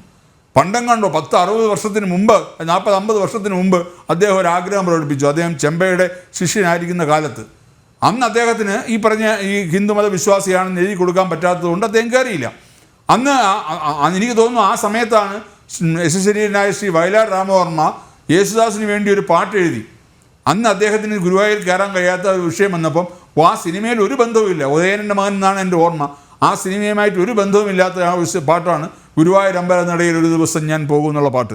അത് യേശുദാസിന് വേണ്ടി മാത്രം ശ്രീ വയലാർ എഴുതി കൊടുത്തതാണ്. അപ്പോൾ അന്ന് ആ കാലത്ത് അദ്ദേഹം പറഞ്ഞിട്ടുണ്ട്. അതിനുശേഷം അദ്ദേഹം ഒരിക്കലും പോലും പറഞ്ഞിട്ടില്ല. ഇപ്പോൾ അദ്ദേഹത്തിന് ഇത്രയും പ്രായമായി. അതുപോലെ എത്രയോ വർഷങ്ങളായിട്ട് അദ്ദേഹം അമേരിക്കയിലാണ് താമസിക്കുന്നത്. അദ്ദേഹം കേരളത്തിലോട്ട് വന്നിട്ടേ എത്ര വർഷങ്ങളായി. എനിക്ക് തോന്നുന്നു കോവിഡിന് മുമ്പ് അദ്ദേഹം അമേരിക്കയിൽ പോയി, കോവിഡിന് ശേഷം അദ്ദേഹം കേരളത്തിൽ വന്നിട്ടില്ല, ഭാരതത്തിലേക്ക് പോലും വന്നിട്ടില്ല. അങ്ങനൊരു വ്യക്തി അദ്ദേഹം ഇവിടെ വന്ന് കേരളത്തിൽ വന്ന് പൊതുസമൂഹത്തിന് മുമ്പിൽ അല്ലെങ്കിൽ ഒരു പൊതുവേദിയിൽ അദ്ദേഹം പറയുകയാണ്, എൻ്റെ ജീവിതത്തിലെ വലിയൊരു ആഗ്രഹമായിരുന്നു ഗുരുവായൂർ ക്ഷേത്രത്തിൽ കയറി ഭഗവാനെ ഒന്ന് ദർശിക്കണമെന്നുള്ളത്. 10-50 വർഷം മുമ്പ് ഞാനത് ആഗ്രഹിച്ചതാണ്, ഇതുവരെ നടന്നിട്ടില്ല. എനിക്ക് ഇത്രയും പ്രായമായി, ഞാൻ വയോധികനാണ്, എനിക്കിപ്പോഴും ആ ആഗ്രഹം ബാക്കി നിൽക്കുകയാണ്, ആ ഭഗവാനെ ഒന്ന് ആ ശ്രീലകത്ത് കയറി തൊഴണമെന്നുള്ളത്. അങ്ങനെ അദ്ദേഹം പറഞ്ഞിരുന്നെങ്കിൽ ഈ പറഞ്ഞ ഇപ്പോഴും നടത്തുന്ന ഈ കാര്യങ്ങൾക്കെല്ലാം ഒരു ന്യായമുണ്ടായിരുന്നു. അപ്പോൾ ഇത് ഓരോ വിഷയങ്ങൾ പുതുതായിട്ട് ഉണ്ടാക്കിയിട്ട് ഇവിടെ നടക്കുന്ന മറ്റ് വിഷയങ്ങളിൽ നിന്നും ശ്രദ്ധ മാറ്റാൻ, അതായത് ഹൈന്ദവരുടെയിൽ എങ്ങനെയെങ്കിലും അനിശ്ചിതത്വം ഉണ്ടാക്കാനും അവരുടെയിൽ കൺഫ്യൂഷൻ ഉണ്ടാക്കാനും വേണ്ടിയുള്ള ബോധപൂർവമായ ഒരു CPM അജണ്ടയാണ് ഇതിൻ്റെ എല്ലാം പിന്നിൽ. അപ്പോൾ അത് കൃത്യമായിട്ട് ഈ വിഷയത്തിൽ അത് തന്നെയാണ് സംഭവിച്ചിരിക്കുന്നത്. അല്ല, ഇപ്പം ശ്രീ ഹസ്കർ പറഞ്ഞില്ലേ, സംഘപരിവാർ പ്രസ്ഥാനങ്ങളിലാണ് മുറിവേറ്റത് ഭക്തർക്കാണ്.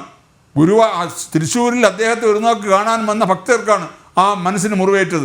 ആ മുറിവേറ്റതിൻ്റെ പ്രശ്നം ഇനിയും നിങ്ങൾ അനുഭവിക്കാൻ പോകുന്നേ ഉള്ളൂ. ഈ പറഞ്ഞ ഈ തൃശ്ശൂരായാലും മറ്റു ഓരോ സ്ഥലങ്ങളിലും ഞാൻ പറഞ്ഞ ഈ ഹൈന്ദവരെ വെറുതെ അങ്ങ് നിന്ദിക്കാനും അവരെ എന്തും ചെയ്യാം, ഒന്നും ചെയ്യില്ല എന്ന് വിചാരിക്കുന്നത് തെറ്റായ ഒരു കാര്യമാണ്. ശബരിമല വിഷയത്തിലൊക്കെ കൃത്യമായത് മനസ്സിലാക്കിയിട്ടുള്ളതാണ്.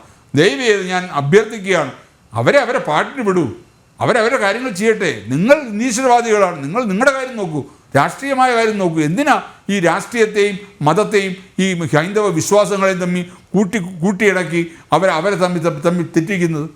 ദയവായി അത് ശ്രമിക്കാതിരിക്കും, അതേ എനിക്ക് പറയാനുള്ളൂ. ശരി, ശ്രീ BN ഹസ്കർ, ഇവിടെ സ്വാമി ആനന്ദവനം ഭാരതിക്കല്ല അപമാനം സംഭവിച്ചത്, ചില ഹൈന്ദവ സംഘടനകൾക്കാണ് എന്ന് പറഞ്ഞല്ലോ. സ്വാമി ആനന്ദവനം ഭാരതിയുടെ പൂർവാശ്രമമാണോ മറ്റ് ചിലരെയെങ്കിലും അലോസരപ്പെടുത്തുന്നത്? അതാണോ കൊച്ചിൻ ദേവസ്വം ബോർഡിലൂടെ പ്രായോഗികമാക്കിയത്?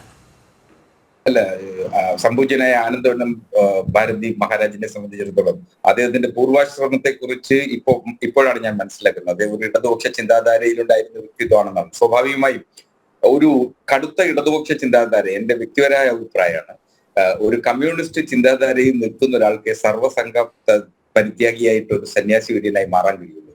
ഏറ്റവും മികച്ച കമ്മ്യൂണിസ്റ്റുകാരനാണ് എപ്പോഴും ഇത്തരത്തിൽ ഒരു സന്യാസി ശ്രേഷ്ഠനായി മാറാൻ കഴിയും എന്ന് കരുതുന്ന ഒരാളാണ്. സ്വാഭാവികമായും അത്തരം നിലപാടുകൾ എടുക്കാൻ കഴിയുക എന്ന് പറയുന്നത് കമ്മ്യൂണിസ്റ്റുകാരന്റെ ജീവിതം എല്ലാ കാലത്തും എപ്പോഴും ഒരു സന്യാസി ശ്രേഷ്ഠന്റെ പോലെ തന്നെയാണ് എന്ന് കരുതുന്ന ഒരാളാണ്. അപ്പോ അദ്ദേഹത്തെ സംബന്ധിച്ചിടത്തോളം പൂർവാശ്രമത്തിൽ അദ്ദേഹം ഒരു കമ്മ്യൂണിസ്റ്റുകാരനോ ഇടതുപക്ഷ ചിന്താഗതിക്കാരനോ ആയിരുന്നുവെങ്കിൽ അദ്ദേഹം ഇപ്പോ ഒരു സന്യാസി വര്യനായി മാറുകയും ജുന അഖാഡ പോലുള്ളതിന്റെ മഹാമണ്ഡലേശ്വരായി അവരോധിക്കപ്പെടുകയും ചെയ്യുക എന്ന് പറയുന്നത് എന്നെ അത്ഭുതപ്പെടുത്തുന്നില്ല എന്നുള്ളതാണ് വസ്തുത. കാരണം അദ്ദേഹം മഹാമണ്ഡലേശ്വരായി അവരോധിക്കപ്പെട്ട ആ മഹാകുംഭമേളയിൽ തന്നെ ഇതൊക്കെ വലിയ വാർത്തകളായി വന്നതാണ്. അതുകൊണ്ട് അത് താങ്കളുടെ ശ്രദ്ധയിൽപ്പെട്ടില്ല എന്ന് പറയുന്നതിൻ്റെ ഒരു സത്യം ഇപ്പോഴും ഒരു സംശയത്തിൻ്റെ നിഴലിൽ തന്നെയാണ്. ഇപ്പോഴാണ് അത് ശ്രദ്ധയിൽപ്പെട്ടത് എന്നുള്ളത്.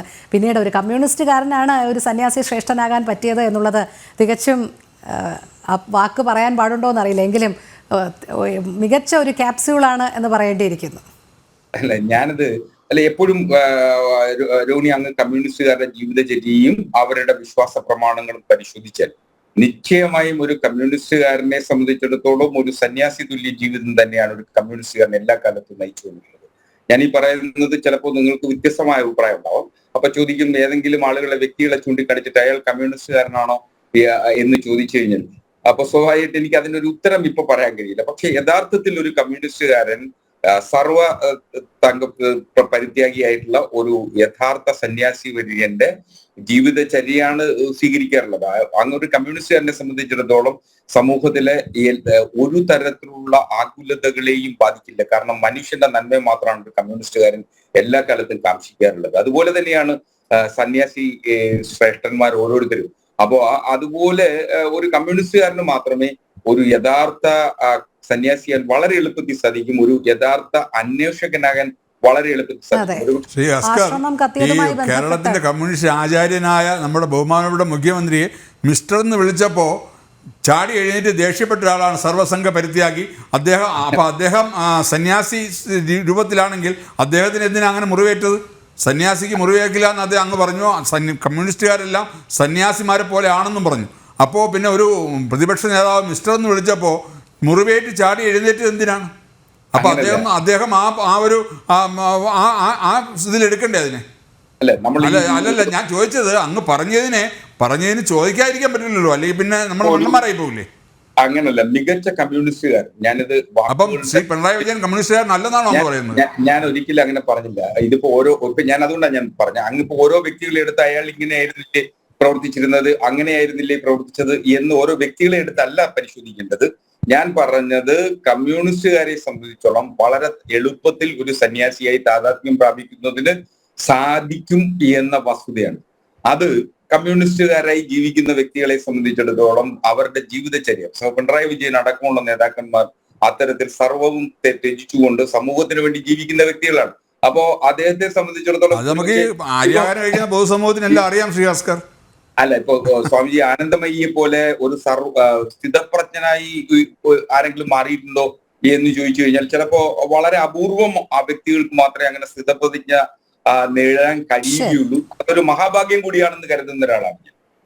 ശരി, ശ്രീ ബി എൻ ഹസ്കർ, ഈ സന്യാസവും കമ്മ്യൂണിസവും തമ്മിൽ ചേർത്തതുകൊണ്ട് പറയാണ്, ആശ്രമം കത്തിച്ചതുമായി ബന്ധപ്പെട്ട ഒരു സന്യാസി ശ്രേഷ്ഠനെയും നമ്മൾ കണ്ടിട്ടുണ്ട് തലസ്ഥാനത്ത്. ശ്രീ പ്രമോദ്, ഹൈന്ദവർ ഇത്തരത്തിലുള്ള അവഹേളനങ്ങൾ നേരിടാൻ തുടങ്ങിയിട്ട് കാലം കുറച്ചധികമായി. താങ്കൾ നേരത്തെ ചർച്ചയ്ക്കിടയിൽ സൂചിപ്പിച്ചു, ഇത് എളുപ്പം വളരെ പെട്ടെന്ന് മറന്നു പോകുന്ന ഒരു ജനതയാണ് ഹിന്ദു സമൂഹം എന്ന് പറയുന്നത്. ശരിയാണ്, ഓരോ പ്രാവശ്യവും ഇത്തരം അവഹേളനങ്ങൾ നേരിടുമ്പോഴും അവർ അതിനെ ജനാധിപത്യപരമായിട്ടാണ് കാണുന്നത്. എന്നിട്ട് ഇത് തിരുത്തപ്പെടും എന്നുള്ളൊരു പ്രത്യാശയോടെയാണ് അവർ മുന്നോട്ട് നീങ്ങുന്നത്. അതുകൊണ്ടാണ് ഒരു താക്കീതോ ഭീഷണിയോ ഒന്നും ഹൈന്ദവ സമൂഹത്തിൻ്റെ ഭാഗത്തു നിന്നും ഉണ്ടാകാത്തത്. ഒരുപക്ഷെ ആ മൃദു സമീപനം അതുതന്നെയാണോ ഇത്തരം ശക്തികൾക്ക് പ്രേരകമാകുന്നത്? കാരണം എത്രമാത്രം അവഹേളിച്ചാലും തങ്ങൾക്ക് പ്രശ്നമില്ല, തങ്ങളുടെ അജണ്ട ഇങ്ങനെ നടപ്പിലാക്കി പോകാം എന്നുള്ള ഒരു ധാരണ അവർ വച്ചു പുലർത്തുന്നുണ്ട്.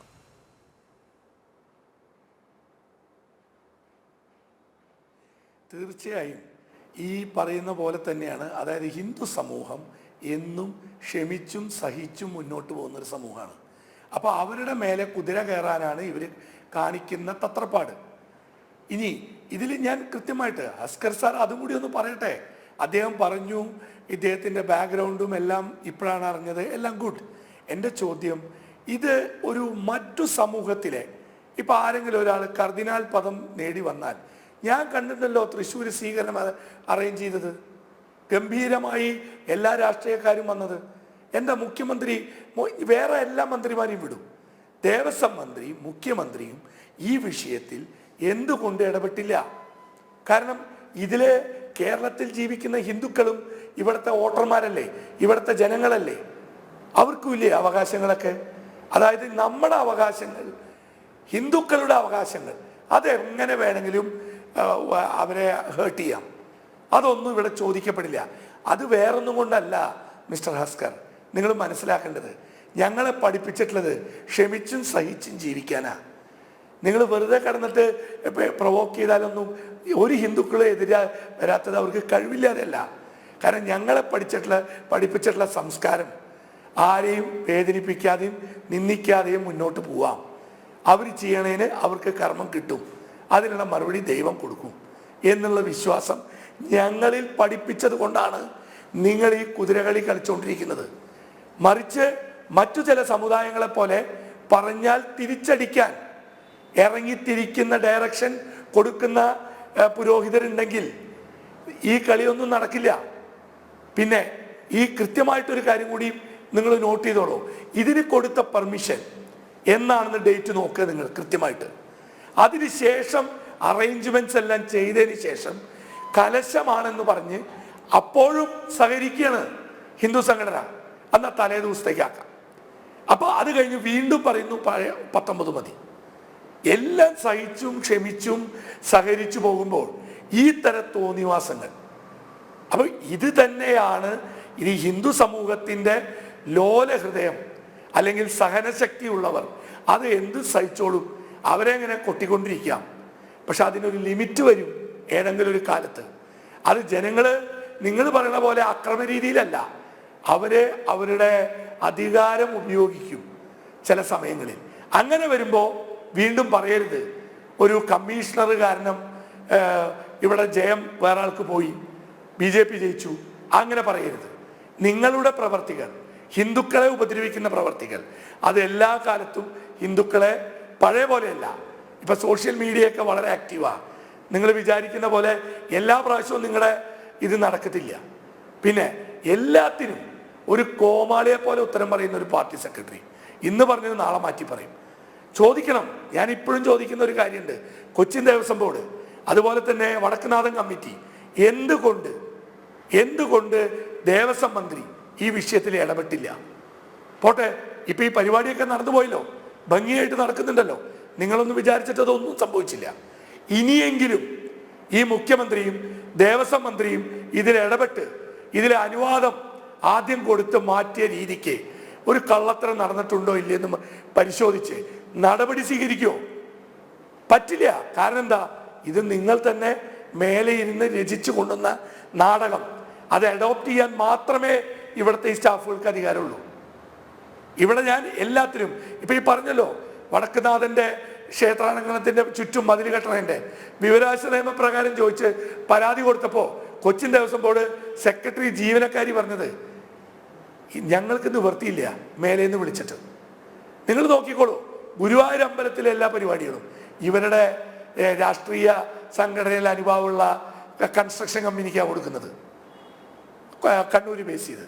അപ്പൊ എല്ലാവരുടെയും ഇവരുടെ കടന്നുകയറ്റം അത് വിശ്വാസികളെ അവിടെ അവരുടെ വിശ്വാസങ്ങളെ തകർക്കാൻ ഉന്നം വെച്ചിട്ടുള്ളതാണ്. ഇതുപോലെ തന്നെയാണ് തൃശ്ശൂര് പള്ളിയുടെ കാര്യങ്ങളിലും ചില പള്ളിയിലെ കിരീടം കൊടുത്തൊരു വിഷയം ഉണ്ടായി. അതും ടേക്കപ്പ് ചെയ്ത് കൊണ്ടുവന്നത് അത് അവിടെ ഒരു രാഷ്ട്രീയത്തിന്റെ ഉള്ളിലേക്ക്, രാഷ്ട്രീയം പള്ളി കമ്മിറ്റിയുടെ ഉള്ളിലേക്ക് കടന്ന അവിടുത്തെ ഒരു വ്യക്തിയാണ്. അദ്ദേഹം LDF-ന്റെ ഒരു മെമ്പറാണ്. അദ്ദേഹം ചെയ്താണ് ആ പ്രവൃത്തി. കൊടുത്ത ഇതിനെ തിരിമറി ചെയ്ത് ഇത് ചെയ്തത്. ഇതൊക്കെ ഇവിടെ തൃശ്ശൂരുകാർ കാണുന്നുണ്ട്. നിങ്ങൾ എഴുതി വെച്ചോളൂ. ഈ വരുന്ന കാലഘട്ടങ്ങളിലെല്ലാം തൃശ്ശൂര് നിങ്ങൾക്കിപ്പോ ഒരു പാർലമെന്റ് ഇലക്ഷന് തന്ന പോലെ തന്നെ പ്രതികരണം കിട്ടും. അത് കോൺഗ്രസ് ആയാലും BJP ആയാലും അത് നേടിയെടുക്കും. നിങ്ങൾ 13 സീറ്റ് നേടിയ തൃശ്ശൂർ ജില്ല നിങ്ങളുടെ കൈവിട്ടു പോകും. 13 സീറ്റ് നേടിയ കാരണം എന്താ, നിങ്ങൾ എപ്പോഴും നിങ്ങൾ ഉപദ്രവിക്കുന്നത് ഹിന്ദുക്കളെയാണ്. ഞാൻ പറഞ്ഞല്ലോ, ഞാൻ വർഗീയത പറയല്ല. മറ്റു സമൂഹത്തിന്റെ നേതാക്കന്മാര് അല്ലെങ്കിൽ അവരുടെ പണ്ഡിതന്മാര്, അവരുടെ പുരോഹിതന്മാര്, അവരെ ഒന്നും നിങ്ങൾ ഉപദ്രവിക്കുന്നില്ല. നമ്മളെ വരുമ്പോൾ ഉപദ്രവിക്കുന്നു. എന്നിട്ട് ഹസ്കർ ഒരു കാര്യം പറഞ്ഞപ്പോ പുച്ഛമാവാം, ചിരിയിൽ അങ്ങനത്തെ ഒരു ഇത് പാടില്ല. എനിക്ക് അങ്ങനെ തോന്നി. അത് നിങ്ങൾ അങ്ങനെയല്ല ഉദ്ദേശിച്ചെങ്കിലും എനിക്ക് തോന്നി കാണുമ്പോൾ. അതായത് നിങ്ങൾ പറയുന്നത് എന്താ, സന്യാസിക്ക് പരാതി ഉണ്ടാവില്ല, അദ്ദേഹത്തെ നിങ്ങളൊരു കാര്യം മനസ്സിലാക്കൂ, അദ്ദേഹത്തിൻ്റെ ഇതല്ല, അദ്ദേഹത്തെ ഫോളോ ചെയ്യുന്ന ജനങ്ങൾ, അദ്ദേഹത്തെ ഫോളോ ചെയ്യുന്ന ഡിവോട്ടീസ്, അവരൊന്നും മനസ്സ് നിങ്ങൾക്ക് പ്രശ്നം. അദ്ദേഹം ഒരു ശ്രേഷ്ഠ ആയതുകൊണ്ടാണ് അദ്ദേഹത്തിന് എവിടെയായാലും നിങ്ങളൊരു പായ കൊടുത്താൽ ആ പായയിൽ കിടന്ന് അദ്ദേഹം ജീവിതം മുന്നോട്ട് പോകും. അത് പക്ഷേ വേറെ ചില ഈ എന്താ പറയുക നിരീശ്വരവാദികൾക്ക് പറ്റില്ല. AC മുറിയും അല്ലെങ്കിൽ കാരവണിലും സഞ്ചരിക്കുന്നവർക്ക് അത് പറ്റില്ല. അപ്പം നിങ്ങൾ മനസ്സിലാക്കേണ്ടത് ഇവിടുത്തെ ഹിന്ദു സമൂഹത്തിനെ എല്ലാ കാലത്തും കോമാളി ആക്കും തോറും പിന്നെ നിങ്ങൾക്ക് ഒരു പദവേ പറയാൻ പറ്റുള്ളൂ, സംഘപരിവാറിന്റെ അജണ്ട. ഈ വാക്ക് അത് നിങ്ങളൊരു ക്യാപ്സ്യൂളായിട്ട് കയ്യിൽ വെക്കുക. എന്നിട്ട് പറ്റുകയെന്ന് വെച്ചാൽ എല്ലാത്തിലും ഇതിങ്ങനെ നിങ്ങളൊരു എന്താ പറയുക ഇൻട്രോ പോലെ അടിച്ചു തുടങ്ങുക. ഇതൊന്നും വരില്ല നിങ്ങൾ കൃത്യമായിട്ട് ഇടപെട്ടിരുന്നെങ്കിൽ. അതെ, അത് മാത്രമല്ല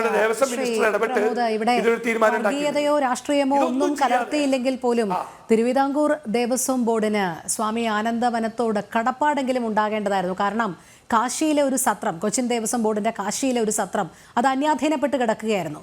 സ്വാമി ആനന്ദവനം ഭാരതിയാണ് നിയമപരമായുള്ള ഇടപെടലുകളിലൂടെ അത് തിരികെ കൊച്ചിൻ ദേവസ്വം ബോർഡിന് സാധിച്ചു കൊടുത്തത്, നേടിക്കൊടുത്തത്. അത്രയെങ്കിലും ഒരു മര്യാദ കൊച്ചിൻ ദേവസ്വം ബോർഡ് കാണിക്കണമായിരുന്നു എന്നുള്ളതാണ്. ശ്രീ വിജിത് തമ്പി, ആചാരങ്ങൾക്കും അനുഷ്ഠാനങ്ങൾക്കും മേൽ ഇത്തരത്തിലുള്ള കടന്നുകയറ്റം കുറേ നാളുകളായി തുടരുന്ന ഒരു പ്രവണതയാണ്. ഹൈന്ദവ ക്ഷേത്രങ്ങളെ സംരക്ഷിക്കുമെന്നുള്ള വ്യാജേന തന്നെ എന്ന് പറയേണ്ടിയിരിക്കുന്നു ഈ ദേവസ്വം ബോർഡുകളുടെയൊക്കെ പെരുമാറ്റം. അതുമാത്രമല്ല, അങ്ങേ അഷ്ടം ധാർഷ്ട്യം കലർന്ന രീതിയിലാണ് പലപ്പോഴും ഈ ദേവസ്വം പ്രസിഡന്റുമാർ ഭക്തരോടടക്കം പെരുമാറുന്നതും. കാരണം തൃശ്ശൂർ പൂര വിവാദവുമായി ബന്ധപ്പെട്ട് കഴിഞ്ഞ വർഷം പാറമേക്കാവ് തിരുവമ്പാടി ദേവസ്വം സെക്രട്ടറിമാർ പറഞ്ഞത് കൊച്ചിൻ ദേവസ്വം ബോർഡിന്റെ പ്രസിഡന്റിന്റെ പെരുമാറ്റം കണ്ടാൽ കൊച്ചി രാജാവിനെ പോലെയാണ്, അത്രമാത്രം ധാർഷ്ട്യത്തോടു കൂടിയാണ് തങ്ങളോട് പെരുമാറുന്നത് എന്നുള്ളതാണ്. പലപ്പോഴും ഇത്തരത്തിലുള്ള ധാർഷ്ട്യ മനോഭാവം, അതോടൊപ്പം യാതൊരു തരത്തിലുള്ള അനുഷ്ഠാനങ്ങൾക്കും ആചാരങ്ങൾക്കും വില കൽപ്പിക്കാത്ത സമീപനം, സർക്കാരിൻ്റെ വെറും പാവയായി മാത്രം പെരുമാറുന്ന പ്രവണത, ഇത് തന്നെയല്ലേ തിരുവിതാംകൂറും കൊച്ചിനും മലബാർ ദേവസ്വവും ഒക്കെ വെച്ചു പുലർത്തുന്നത്? സത്യം പറഞ്ഞാൽ ഈ ഈശ്വരവിശ്വാസികൾ ഇത് കണ്ട് പഠിക്കേണ്ടതാണ്. കാരണം ഒരു കാലഘട്ടത്തിന് മുമ്പ് നിങ്ങൾ എടുത്തു നോക്കൂ, ഈ ദേവസ്വം ബോർഡുകളുടെ പ്രസിഡൻ്റായിട്ട് വരുന്നതും ദേവസ്വം മെമ്പർമാരായിട്ട് വരുന്നതും വിശ്വാസികളാണ്. പലപ്പോഴും ഈ കമ്മ്യൂണിസ്റ്റുകാർ ഇതിൽ കൈയടത്താറില്ല. അവരുടെ കൂട്ടത്തിലുള്ള മറ്റ് പാർട്ടികളുടെ അവർക്കാണ് അതിൻ്റെ സ്ഥാനം കൊടുക്കാറുള്ളത്. എടുത്ത് നോക്കിക്കോളൂ, നിങ്ങൾ ബാക്കിലോട്ട് പോയി നോക്കും. അപ്പോൾ പക്ഷേ അത് കഴിഞ്ഞിട്ട് എന്നോട്ടാണ് ഈ കമ്മ്യൂണിസ്റ്റുകാർ ദേവസ്വത്തെ കൈയടക്കാൻ ശ്രമിച്ചു തുടങ്ങിയത്? അത് ഈ ഹൈന്ദവ വിശ്വാസികൾ, ഈശ്വര വിശ്വാസികൾ ഈ ക്ഷേത്രങ്ങളിലൂടെ ഒന്നാകും എന്ന് തോന്നിയിട്ടാണ്. അപ്പോൾ ഇതിനകത്തുള്ള കൃത്യമായ അജണ്ട എന്ന് പറയുന്നത് ക്ഷേത്രങ്ങളെ നശിപ്പിക്കുക എന്നുള്ളത് തന്നെയാണ്. അല്ലാതെ അതിനകത്ത് ഒരു സംശയവും വേണ്ട. ആ ചൈതന്യത്തെ നശിപ്പിക്കുക, അവിടെ വരുന്ന ഭക്തജനങ്ങൾക്ക് മാക്സിമം ബുദ്ധിമുട്ടുകൾ ഉണ്ടാക്കുക, അതുപോലെ ഇതുപോലുള്ള പ്രശ്നങ്ങൾ ഉണ്ടാക്കുക. ഓരോ സ്ഥലത്തും ഓരോ ഇഷ്യൂസ് ഉണ്ടായിക്കൊണ്ടിരിക്കുകയല്ലേ. ഉദാഹരണത്തിന് ഇപ്പോൾ കൂടൽമാണിക്യ ക്ഷേത്രത്തിൽ അവിടെ ഒരു പ്രശ്നമില്ല. അവിടെ കാലങ്ങളായിട്ട് അവിടെ അവരുടെ ഈ കഴകത്തിനുള്ളത് എന്ന് പറഞ്ഞാൽ ആ കുടുംബത്തിനുള്ളതാണ്. അവിടെ അനാവശ്യമായിട്ട് ഒരാളിനെ കുത്തിക്കയറ്റി ഒരു ജാതി വിഘടനം ഉണ്ടാക്കാൻ, ഒരു ഹിന്ദു സമൂഹത്തിനിടയിൽ ഒരു ഇഷ്യൂ ഉണ്ടാക്കാൻ വേണ്ടിയാണ് മനഃപൂർവ്വമായിട്ട് ദേവസ്വം ബോർഡ് ശ്രമിച്ചതാണ്. അത് ദേവസ്വം ബോർഡിനെ കൂടി ചെയ്യിച്ചതാണ്. അതുപോലെ തന്നെ ഓരോ വിഷയങ്ങളും ഇപ്പം തന്നെ ഞാൻ നേരത്തെ പറഞ്ഞ പോലെ യേശുദാസിൻ്റെ വിഷയം പുതുതായിട്ട് എടുത്തിട്ടിരിക്കുകയാണ്. അതിനൊരു ശിവഗിരിയിലെ അഭാവം സന്യാസി സ്റ്റേഷൻ, അദ്ദേഹം ഒരു വളരെ ശുദ്ധമനസ്കനായ ഒരു വ്യക്തിയാണ്. അദ്ദേഹത്തെ ആവശ്യമില്ല ഇതിനകത്ത് കൊണ്ട് കുടുക്കിൽ ചാടിച്ചിരിക്കുകയാണ്. അപ്പോൾ അദ്ദേഹം പറഞ്ഞത് കറക്റ്റാണ്. പക്ഷേ അദ്ദേഹം അത് പറയുന്നതിന് മുമ്പ് ഈ യേശുദാസ് അങ്ങനെ പറഞ്ഞിട്ടുണ്ടെന്ന് പോലും അന്വേഷിച്ചിട്ടില്ല. അപ്പോൾ അതുപോലെ ഓരോ വിഷയങ്ങൾ എടുത്തിട്ടിട്ട് ഈ പൊതുസമൂഹത്തിനിടയിൽ മറ്റ് അവരുടെ ഒരുപാട് പ്രശ്നങ്ങളെ മൂടി വയ്ക്കാൻ വേണ്ടി മറ്റ് വിഷയങ്ങളിലേക്ക് കൊണ്ടുപോകാൻ വേണ്ടി ശ്രമിക്കുകയാണ്. എന്തിനാണ് അതിന് ഈ ക്ഷേത്രങ്ങളെ നിങ്ങൾ കൂട്ടുപിടിക്കുന്നത്? പല ക്ഷേത്രങ്ങളിലെ ആചാരങ്ങളെ അനുഷ്ഠാനങ്ങളെയും കൂട്ടുപിടിക്കേണ്ട ആവശ്യം എന്താ? ഇപ്പം ഞാൻ ചോദിക്കട്ടെ, ഇപ്പോൾ ക്ഷേത്രങ്ങളിൽ വരുന്നത് ഭക്തജനങ്ങളാണ്, അവിടെ ഈശ്വരവിശ്വാസികളാണ് വരുന്നത്. ആ ഈശ്വരവിശ്വാസികൾ ക്ഷേത്രത്തിൽ എത്തുന്നത് എന്തുകൊണ്ടാണ്? ആ ക്ഷേത്രത്തിൽ നിന്ന് അവർക്കൊരു പോസിറ്റീവ് എനർജി കിട്ടുന്നതുകൊണ്ടാണ്. ആ പോസിറ്റീവ് എനർജി കിട്ടാത്തൊരവസ്ഥ വന്നു കഴിഞ്ഞാൽ തീർച്ചയായിട്ടും ഇപ്പം ഞാൻ ചോദിക്കട്ടെ, തിരുവനന്തപുരത്ത് ഒരാൾ ഗുരുവായൂർ പോയി ഭഗവാനെ ദർശിക്കുന്നത് എല്ലാ മാസവും പോകുന്നു, അല്ലെങ്കിൽ വർഷത്തിലൊരിക്കൽ പോകുന്നു, പല രീതിയിൽ പോകുന്ന ആൾക്കാരുണ്ട്. അവരെല്ലാം ഇവിടുന്ന് പൈസയും മുടക്കി അവിടെ പോകുന്നത് ആ ഭഗവാനെ ഒരു നോക്ക് കാണാനും തങ്ങളുടെ മനസ്സിലുള്ള ആവരാധികൾ ഭഗവാനോട് പറയാനും ആഗ്രഹങ്ങൾ ഭഗവാന്റെ മുമ്പിൽ സമർപ്പിക്കാനുമാണ്. അപ്പോൾ അത് പോകുമ്പോൾ നമുക്ക് അതിൽ നിന്നുള്ളൊരു പോസിറ്റീവ് എനർജി കിട്ടിയില്ലെങ്കിൽ ആൾക്കാർ മടിക്കും, ഞാനെന്തിനാ ഇത്രയും പൈസ മുടക്കി അവിടം വരെ പോകുന്നത്. അപ്പോൾ പല ക്ഷേത്രങ്ങളിലും അവിടുത്തെ ചൈതന്യത്തെ നശിപ്പിക്കാനുള്ള വളരെ ആസൂത്രിതമായ ഗൂഢശ്രമം ഓരോ ദേവസ്വം ബോർഡിൻ്റെ കയ്യിൽ നിന്ന് നടന്നുകൊണ്ടിരിക്കുകയാണ്. അപ്പോൾ അതിനു വേണ്ടിയാണ് കൃത്യമായ ആൾക്കാരെ ദേവസ്വം ബോർഡിലേക്ക് ഇവർ തിരികെ കയറ്റിയിരിക്കുന്നത്. അതുപോലെ തന്നെയാണ് ഓരോ സ്റ്റാഫിനെ നിയമിക്കുന്നത്. ക്ഷേത്രത്തിൽ വരുന്ന ആൾക്കാർക്ക് ബുദ്ധിമുട്ടുണ്ടാക്കുന്ന രീതിയിലാണ് അവിടുത്തെ സ്റ്റാഫുകളുടെ പെരുമാറ്റം. ഗുരുവായൂർ പലപ്പോഴും പ്രശ്നമുണ്ടായിട്ടുണ്ട്, നമ്മൾ കണ്ടു കാണും. ഇതൊരു വാർത്തയായി മാറിയതാണ്. അവിടെ വരുന്ന ഒരു സ്ത്രീയും കുഞ്ഞും കൂടെ തുഴ നിന്നപ്പോൾ കുഞ്ഞിനെ വലിച്ചു മാറ്റിയതിന് അപ്പോൾ ആലോചിച്ച് നോക്കൂ. അപ്പം അങ്ങനെയാണോ ചെയ്യേണ്ടത്? ശബരിമലയിൽ വരുന്ന ഒരാൾക്ക് കാണാൻ പോലും പറ്റാത്ത രീതിയിൽ പോലീസുകാരും അവിടുത്തെ ദേവസ്വം സ്റ്റാഫും ചേർന്ന് അവരെ ഉപദ്രവിച്ചുകൊണ്ടിരിക്കുന്നു. ഇപ്പം നമ്മൾ ശബരിമലയിൽ നമ്മൾ നേരത്തെ കണ്ടതാണ്. ശബരിമല പൊന്നും 18-ാം പടിയിൽ നിന്നിട്ട് ഫോട്ടോഷൂട്ട് നടത്തിയ പോലീസുകാർ, ആ ആറ്റുകാൽ ക്ഷേത്രത്തിൽ പൂട്ടിട്ട് കയറിയ പോലീസുകാർ. ഈ പോലീസുകാരക്കാരാണ് യഥാർത്ഥ പറഞ്ഞ വിശ്വാസികളാണെങ്കിൽ, ഒരു ഈശ്വര ചിന്തയുള്ളവരാണെങ്കിൽ ഒരിക്കലും അവർക്ക് ചെയ്യാൻ തോന്നില്ല. അപ്പോൾ ഇതെല്ലാം വളരെ ആസൂത്രിതമായിട്ട് ക്ഷേത്രങ്ങളെ നശിപ്പിക്കുക. അതുപോലെ അവിടുത്തെ പൂജാദ്രവ്യങ്ങൾ പരിപാവനമാവേണ്ട പൂജാദ്രവ്യങ്ങൾ ഏറ്റവും മോശമായ പൂജാദ്രവ്യങ്ങളാണ് പലപ്പോഴും ദേവസ്വം ബോർഡ് ക്ഷേത്രങ്ങളിൽ ഉപയോഗിക്കുന്നത്. കഴിഞ്ഞ പ്രാവശ്യം നമ്മൾ കഴിഞ്ഞ മണ്ഡലകാലത്ത് കണ്ടതാണ് ശബരിമലയിൽ ഹലാൽ ശർക്കര. ആലോചിച്ച് നോക്കിയേ, ശബരിമല അയ്യപ്പന് അവിടെ നേദ്യത്തിന് കൊണ്ടുവന്ന ഹലാൽ ശർക്കര. അപ്പോൾ ഈ രീതിയിലെല്ലാം പല രീതിയിലും ക്ഷേത്ര ചൈതന്യത്തെ നശിപ്പിക്കാനുള്ള ഒരു ആസൂത്രിത ശ്രമമാണിത്. ഇത് നമ്മൾ മനസ്സിലാക്കണം. ഇത് ഹൈന്ദവ ജനത തിരിച്ചറിയണം. ഒരു സമൂഹം മൊത്തം ഈ പറഞ്ഞ ഹിന്ദു സമൂഹത്തെ മൊത്തം നശിപ്പിക്കാനും അവരുടെ ആത്മീയതയെ തകർക്കാനും വേണ്ടിയുള്ള വളരെ ആസൂത്രിതമായ ഒരു ശ്രമമാണ് ഇതിന് പിന്നിലുള്ളത്. അതിൽ ഈ ദേവസ്വം ബോർഡിൻ്റെ ഭാരവാഹികളും ക്ഷേത്ര ഭാരവാഹികളും അതിനകത്ത് പെട്ടുപോവുകയാണ്. കൃത്യമായിട്ട് ഓരോ ക്ഷേത്രങ്ങളിൽ ഇപ്പോൾ ഉപദേശക സമിതി എന്ന നിലയിൽ ക്ഷേത്രങ്ങളിൽ എടുക്കുന്ന കൃത്യം പാർട്ടിക്കാരെയാണ്. അപ്പോൾ ഇതെല്ലാം ഒരു പാർട്ടിയുടെ ഒരു രീതിയിലേക്ക് ക്ഷേത്രങ്ങളെ മാറ്റിക്കൊണ്ടിരിക്കുകയാണ്. ആ ക്ഷേത്രങ്ങളെ തകർക്കാനാണ് ശ്രമിക്കുന്നത്. അത് ഹിന്ദു സമാജം മനസ്സിലാക്കണം. അതിന് ശക്തമായി പ്രതികരിക്കണം. നേരത്തെ ശ്രീ അഡ്വക്കേറ്റ് പ്രമോദ് പറഞ്ഞതുപോലെ നമുക്ക് എല്ലാത്തിനും ഭഗവാൻ മറുപടി കൊടുത്തോളും. ഒരു സംശയവും വേണ്ട. കാലാകാലങ്ങളിൽ അത് തെളിയിക്കപ്പെട്ടിട്ടുള്ളതാണ്. ഇപ്പം കലിയുഗമാണ്. പണ്ടൊക്കെ പിന്നെ ഇപ്പോൾ അപ്പം എന്നാണ്. അപ്പോൾ അതിനുള്ള മറുപടി കൃത്യമായിട്ട് കിട്ടിക്കൊള്ളും. അത് ഏത് രീതിയിലാണെന്ന് നമുക്ക് പറയാൻ പറ്റില്ല. പക്ഷേ എങ്കിൽ പോലും നമ്മൾ ആ ഹിന്ദു സമാജം കുറച്ചുകൂടെ ജാഗ്രത കാണിക്കേണ്ടതുണ്ട്. അത് ശ്രദ്ധിക്കുക. ഇനിയെങ്കിലും കുറച്ചുകൂടെ ഉണരുക. നമ്മുടെ ഈശ്വരന്മാരെല്ലാം ആയുധധാരികളാണ്. ഹിന്ദുക്കൾ ഒരിക്കലും പറഞ്ഞ ഒരു ചവിട് അടിക്കുമ്പോൾ അടുത്ത ചവിട് കാണിക്കുന്നവരല്ല ഹിന്ദുക്കൾ. അവർ വിശ്വസിക്കുന്ന ഈശ്വരന്മാരെല്ലാം ആയുധധാരികളാണ്. അതുപോലെ നമ്മൾ ശക്തരാവണം എന്ന് വെച്ച് ആയുധമെടുത്ത് ലോട്ടിലിറങ്ങാനല്ല ഞാൻ പറഞ്ഞത്. കാര്യം നമ്മൾ പ്രതികരിക്കേണ്ടടുത്ത് പ്രതികരിക്കുക തന്നെ വേണം. തെറ്റ് കണ്ടാൽ തെറ്റ് ചൂണ്ടിക്കാട്ടുക തന്നെ വേണം. ഒരിക്കൽ നമ്മുടെ ഭഗവത്ഗീതയിൽ ഭഗവാൻ പറഞ്ഞിട്ടുണ്ട്, തെറ്റ് ചെയ്യുമ്പോൾ അത് കണ്ടു നിൽക്കുന്നവനും തെറ്റുകാരനാണ്. ഗുരുനിന്ദ ചെയ്താൽ ആ ഗുരുനിന്ദയ്ക്ക് കൂടെ കേട്ടു നിൽക്കുന്നവനും തെറ്റുകാരനാണ്. ഒന്നുകിൽ അതിന് പ്രതികരിക്കുക, അല്ലെങ്കിൽ അവിടെ വിട്ട് പോവുക എന്നുള്ളത്. അതുപോലെ ആ അവസ്ഥയിലേക്ക് നമ്മൾ എത്തണം. ഇപ്പോൾ ഇത്രയും വലിയൊരു ഗുരുനിന്ദയല്ലേ ഇന്ന് കാണിച്ചത്? ഒരു ഗുരുശ്രേഷ്ഠനല്ലേ ആനന്ദവനം ഭാരതി? അദ്ദേഹം ഈ പറഞ്ഞ മഹാമണ്ഡലേശ്വരൻ എന്ന് പറഞ്ഞാൽ ഒരു വലിയൊരു പദവിയാണ്. അത് നമുക്ക് സാധാരണ കേരളക്കാർക്ക് പറഞ്ഞാൽ മനസ്സിലാവില്ല. ശ്രീ ആനന്ദവനം ഭാരതിയോടൊപ്പം നമ്മളൊന്ന് വടക്കേ ഇന്ത്യയിൽ സഞ്ചരിച്ച് നോക്കൂ. അദ്ദേഹം ആരാണെന്ന് അപ്പം മനസ്സിലാവും. അത്ര ഒരു പദവി കിട്ടിയ ഒരു വ്യക്തി, അത് കേരളത്തിൻ്റെ ഒരു ഭാഗ്യമല്ലേ? നമ്മുടെ ദൈവത്തിൻ്റെ സ്വന്തം നാടിന് കിട്ടിയ ഒരു അനുഗ്രഹമല്ലേ? അതിനെ ഏറ്റവും നല്ല രീതിയിൽ സ്വീകരിച്ച് അദ്ദേഹത്തിന് വേണ്ട എല്ലാ സൗകര്യങ്ങളും ചെയ്തു കൊടുത്ത് അദ്ദേഹത്തെ ആനയിക്കുന്നതിന് പകരം നിന്ദിക്കുകയല്ലേ ചെയ്തത്? ഞാൻ ചോദിക്കട്ടെ, അതെങ്ങനെ ചെയ്യാതിരിക്കും? ഇപ്പോൾ അദ്ദേഹത്തെ നമ്മളിപ്പോൾ മഹാമണ്ഡലേശ്വരായി അവരോധിച്ചത് കുംഭമേളയിലാണ്. ഈ മഹാകുംഭമേളയെ അവഹേളിച്ച സർക്കാരാണ് ഇവിടെ ഉള്ളത്. ആ മഹാകുംഭമേളയിൽ കേരളത്തിൻ്റെ മാത്രമല്ലേ പ്രാതിനിധ്യം ഇല്ലാതെ പോയുള്ളൂ? ബാക്കി ഭാരതത്തിലെ എല്ലാ സംസ്ഥാനങ്ങളിലെയും പ്രാതിനിധ്യം ഉണ്ടല്ലോ. ഇതുപോലെ അവിശ്വാസികൾ ഭരിക്കുന്ന മറ്റ് സ്റ്റേറ്റുകൾ, ഉദാഹരണം പറഞ്ഞു കഴിഞ്ഞാൽ തമിഴ്നാടിൻ്റെ വലിയൊരു ശിബിരം അവിടെ ഉണ്ടായിരുന്നു. കേരളത്തിൽ നിന്ന് മാത്രമാണ് ഭരണകർത്താക്കളോ അല്ലെങ്കിൽ ദേവസ്വം ബോർഡുമായിട്ട് ബന്ധപ്പെട്ടോ ദേവസ്വം മന്ത്രിയോ അവിടെ സന്ദർശിക്കായിരുന്നത്. നേരത്തെ ശ്രീ പ്രമോദ് പറഞ്ഞു ദേവസ്വം മന്ത്രി അതിന് മറുപടി പറയണമെന്ന്. ഏറ്റവും വലിയ വിശ്വാസിയാണല്ലോ ദേവസ്വം മന്ത്രി, ഭയങ്കര ഭക്തനാണല്ലോ അദ്ദേഹത്തിൻ്റെ ഭക്തി പ്രഭാവം നമ്മൾ ശബരിമലയിൽ ഈ മകരവിളക്കിന് കണ്ടതാണ്. അപ്പോൾ അതുകൊണ്ട് അദ്ദേഹം ഇതിന് പ്രതികരിക്കുമെന്നോ അല്ലെങ്കിൽ ദേവസ്വം ബോർഡിന് നിർദ്ദേശം കൊടുക്കുമെന്നോ നമ്മൾ സ്വപ്നത്തിൽ പോലും വിചാരിക്കേണ്ട ഒരു കാര്യവുമില്ല. അപ്പോൾ അതുകൊണ്ട് അതൊന്ന് വിട്ടേക്കൂ. നമുക്ക് ഇനിയും ഭക്തന്മാർ അവരുണരുക, അവർ ഈശ്വര വിശ്വാസികൾ ഒന്നാകുക. അവിടെ ഈ ജാതി വർഗ വ്യത്യാസങ്ങളെല്ലാം മറന്ന് ഹിന്ദു എന്നുള്ള ഒറ്റ ചിന്തയിലേക്ക് എത്തുക. ഞങ്ങൾ ഹിന്ദുക്കളാണ്, ഞങ്ങൾ ഈശ്വര വിശ്വാസികളാണ് എന്ന്. ഞാൻ ഹിന്ദു എന്ന് പറയുമ്പോൾ ഹിന്ദു നാമധാരികളെ അല്ല ഉദ്ദേശിക്കുന്നത്, ഈശ്വര വിശ്വാസികളായ ഭാരതീയരായ സനാതനധർമ്മ വിശ്വാസികളായ ഹിന്ദുക്കളെയാണ്. ഒന്നാവണം. അവിടെ ജാതി ചിന്തകളും വർണ്ണവർഗ വ്യത്യാസങ്ങളെല്ലാം മറന്ന് ഒറ്റക്കെട്ടായി മാറിക്കഴിഞ്ഞാൽ ഇതിനെല്ലാം പരിഹാരമാവും. അതിനൊരു സംശയവും വേണ്ട. കാര്യം ഇവിടെ വിഘടിച്ച് നിൽക്കുന്നത് കൊണ്ടാണ് ഇവർ ഹിന്ദുക്കളെ ഈ രീതിയിലെല്ലാം അവഹേളിക്കുന്നത്. അതിനാണ് ഈ പറഞ്ഞ ഓരോ പ്രശ്നങ്ങൾ തമ്മിൽ അവിടെ ബ്രാഹ്മണിക്കൽ ഹെൺമണി എന്ന് വേറൊരു സ്ഥലത്ത് ആ രീതിയിലുള്ള ഓരോ പ്രശ്നങ്ങളുണ്ടാക്കി തമ്മിൽ അടുപ്പിക്കാനുള്ള ശ്രമമാണിത്. അത് തിരിച്ചറിഞ്ഞില്ലെങ്കിൽ അത് വളരെ ദോഷകരമായ അവസ്ഥയിലേക്ക് വരും. ഹിന്ദുക്കൾ ഈശ്വരവിശ്വാസികൾ ഒന്ന് തന്നെയാണ്, അവർ ഈശ്വരവിശ്വാസികൾ തന്നെയാണ്. ആ ഈശ്വര വിശ്വാസം തന്നെയാണ് അവരെ നിലനിർത്തി പോകുന്നത്. അത് മനസ്സിലാക്കി ആ രീതിയിൽ ഒറ്റക്കെട്ടായി മുന്നോട്ട് വന്നു കഴിഞ്ഞാൽ ഇവർക്ക് മുട്ടുമടക്കേണ്ടി വരും. അതിൽ ഒരു സംശയവും വേണ്ട. എന്തായാലും ഈ ചർച്ചയിൽ നിലപാട് സർക്കാരിൻ്റെയും ഇടതുപക്ഷത്തിൻ്റെയും നിലപാട് വ്യക്തമാക്കാൻ ശ്രീ BN ഹസ്കർ ഇല്ല, നേരത്തെ പോകണമെന്ന് പറഞ്ഞതിൻ്റെ അടിസ്ഥാനത്തിൽ ചർച്ചയിൽ നിന്ന് അദ്ദേഹം പിൻവാങ്ങിയിട്ടുണ്ട്. സർക്കാരിൻ്റെ രാഷ്ട്രീയ പരിപാടികളിൽ പോലും ബോധപൂർവം സനാതനധർമ്മത്തെ അവഹേളിക്കുന്ന പ്രവണത നമ്മൾ കഴിഞ്ഞ കുറേ നാളുകളായി കണ്ടതാണ്. അതായത് ഒരാവശ്യവുമില്ലാത്ത രാഷ്ട്രീയ പരാമർശങ്ങൾ നടത്തേണ്ടുന്ന വേദികളിൽ പോലും ഹിന്ദു ദേവതകളെ അപമാനിക്കുക, സനാതനധർമ്മത്തിനെതിരെ സംസാരിക്കുക, ഇതൊക്കെ കൃത്യമായി ആരെയോ പ്രീണിപ്പിക്കുന്നതിനു വേണ്ടിയാണ് എന്നുള്ള വിവാദം അപ്പോഴൊക്കെ ഉണരുമ്പോൾ ഇത് തങ്ങൾ അങ്ങനെ പറയുന്നതല്ല, പൊതുസമൂഹത്തിന് വേണ്ടിയാണ് എന്ന് സ്ഥാപിച്ചെടുക്കുകയാണ്.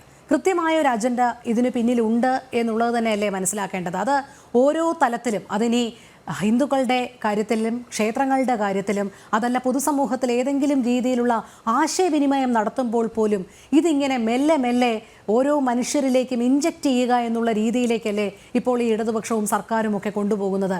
പ്രീണന സ്വഭാവം അതിൻ്റെ അങ്ങേയറ്റം, അതിൻ്റെ ഏറ്റവും വലിയ പരിസമാപ്തിയിലേക്ക് എത്തിക്കുന്നതിൻ്റെ ഒരു ഉദാഹരണമായി തന്നെയല്ലേ ഇതൊക്കെ മാറിക്കൊണ്ടിരിക്കുന്നത്.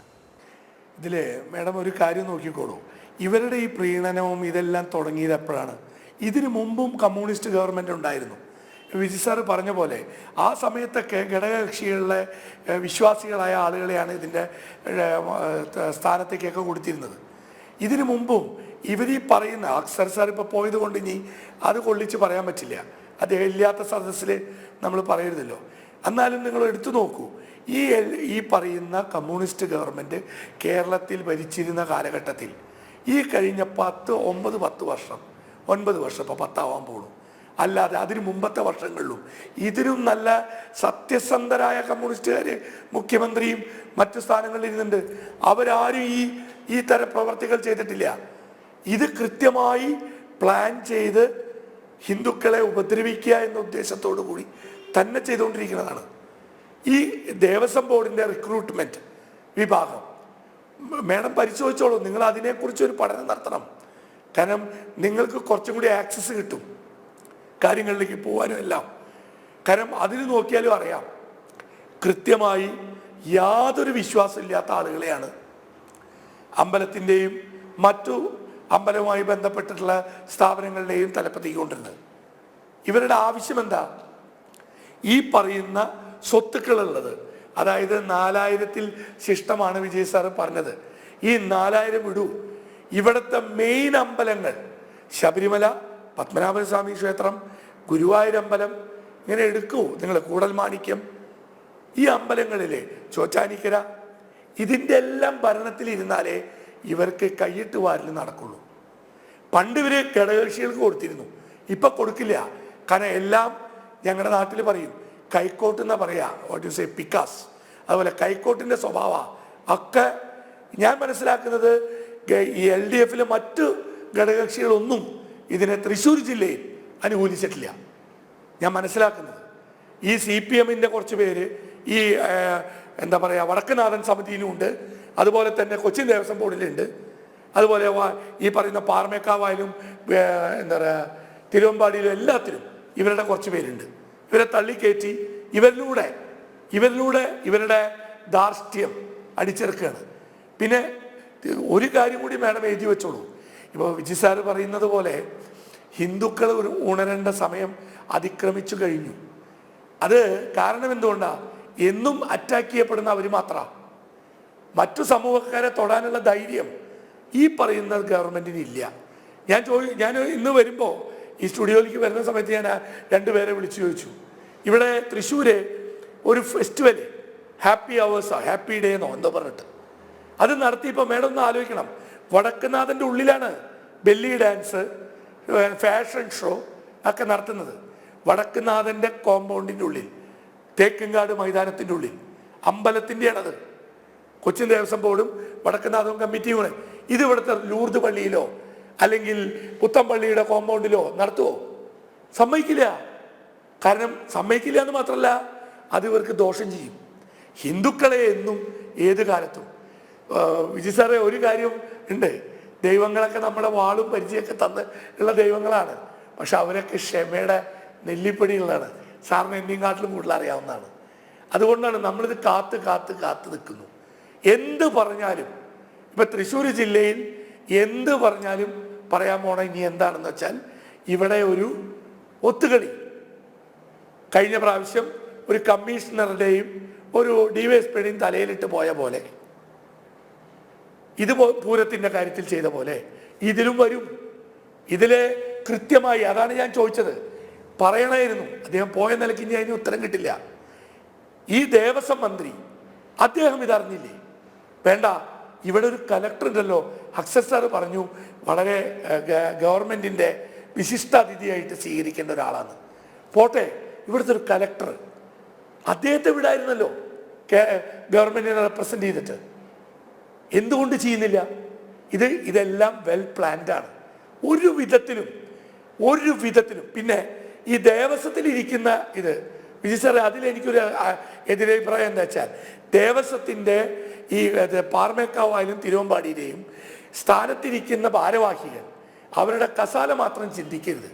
ഇങ്ങനത്തെ വിഷയങ്ങൾ കൂടി ചർച്ചയിലെടുത്ത് അവർ കൃത്യമായ ഇതിലൊരു ഒത്തൊരുമയുണ്ടാക്കി മുന്നോട്ട് വരണം. കഴിഞ്ഞ ദിവസം പാറമേക്കാവ് ദേവസ്വത്തിൻ്റെ ഒരു സെക്രട്ടറി പ്രസിഡന്റോ അദ്ദേഹം രാജേഷ് സാർ അദ്ദേഹം പറഞ്ഞത് ഞാൻ കേട്ടു.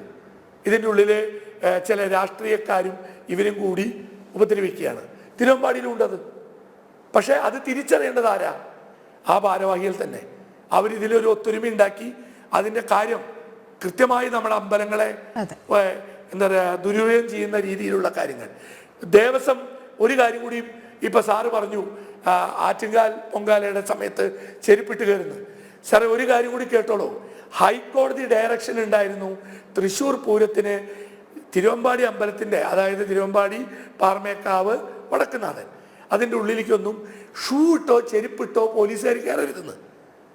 പക്ഷെ അത് കൃത്യമായി ഹൈക്കോടതി ഓർഡറും തെറ്റിച്ചുകൊണ്ട് പോലീസുകാർ അന്ന് മുഴുവൻ അതിൻ്റെ ഉള്ളിൽ ഷൂ ഇട്ടിട്ടായിരുന്നു. ആരും ടേക്കപ്പ് ചെയ്തില്ല. ഒരു കോലാഹലം ഉണ്ടാക്കി കുറച്ച് നാൾ നേരെ ഇതൊക്കെ ഉണ്ടാക്കി അവസാനിച്ചു. അതാണ് ഹിന്ദുക്കൾക്ക് പറ്റുന്ന തെറ്റ്. നമ്മൾ ടേക്കപ്പ് ചെയ്യുന്ന കാര്യങ്ങൾ അതിൻ്റെ അവസാന രീതി വരെ എത്താൻ വേണ്ടിയുള്ള ഫൈറ്റ് നടത്തണം. അതാണ് വേണ്ടത്. ഈ ഹിന്ദു സംഘടനകൾ ചെയ്യേണ്ട ഒരു കാര്യം.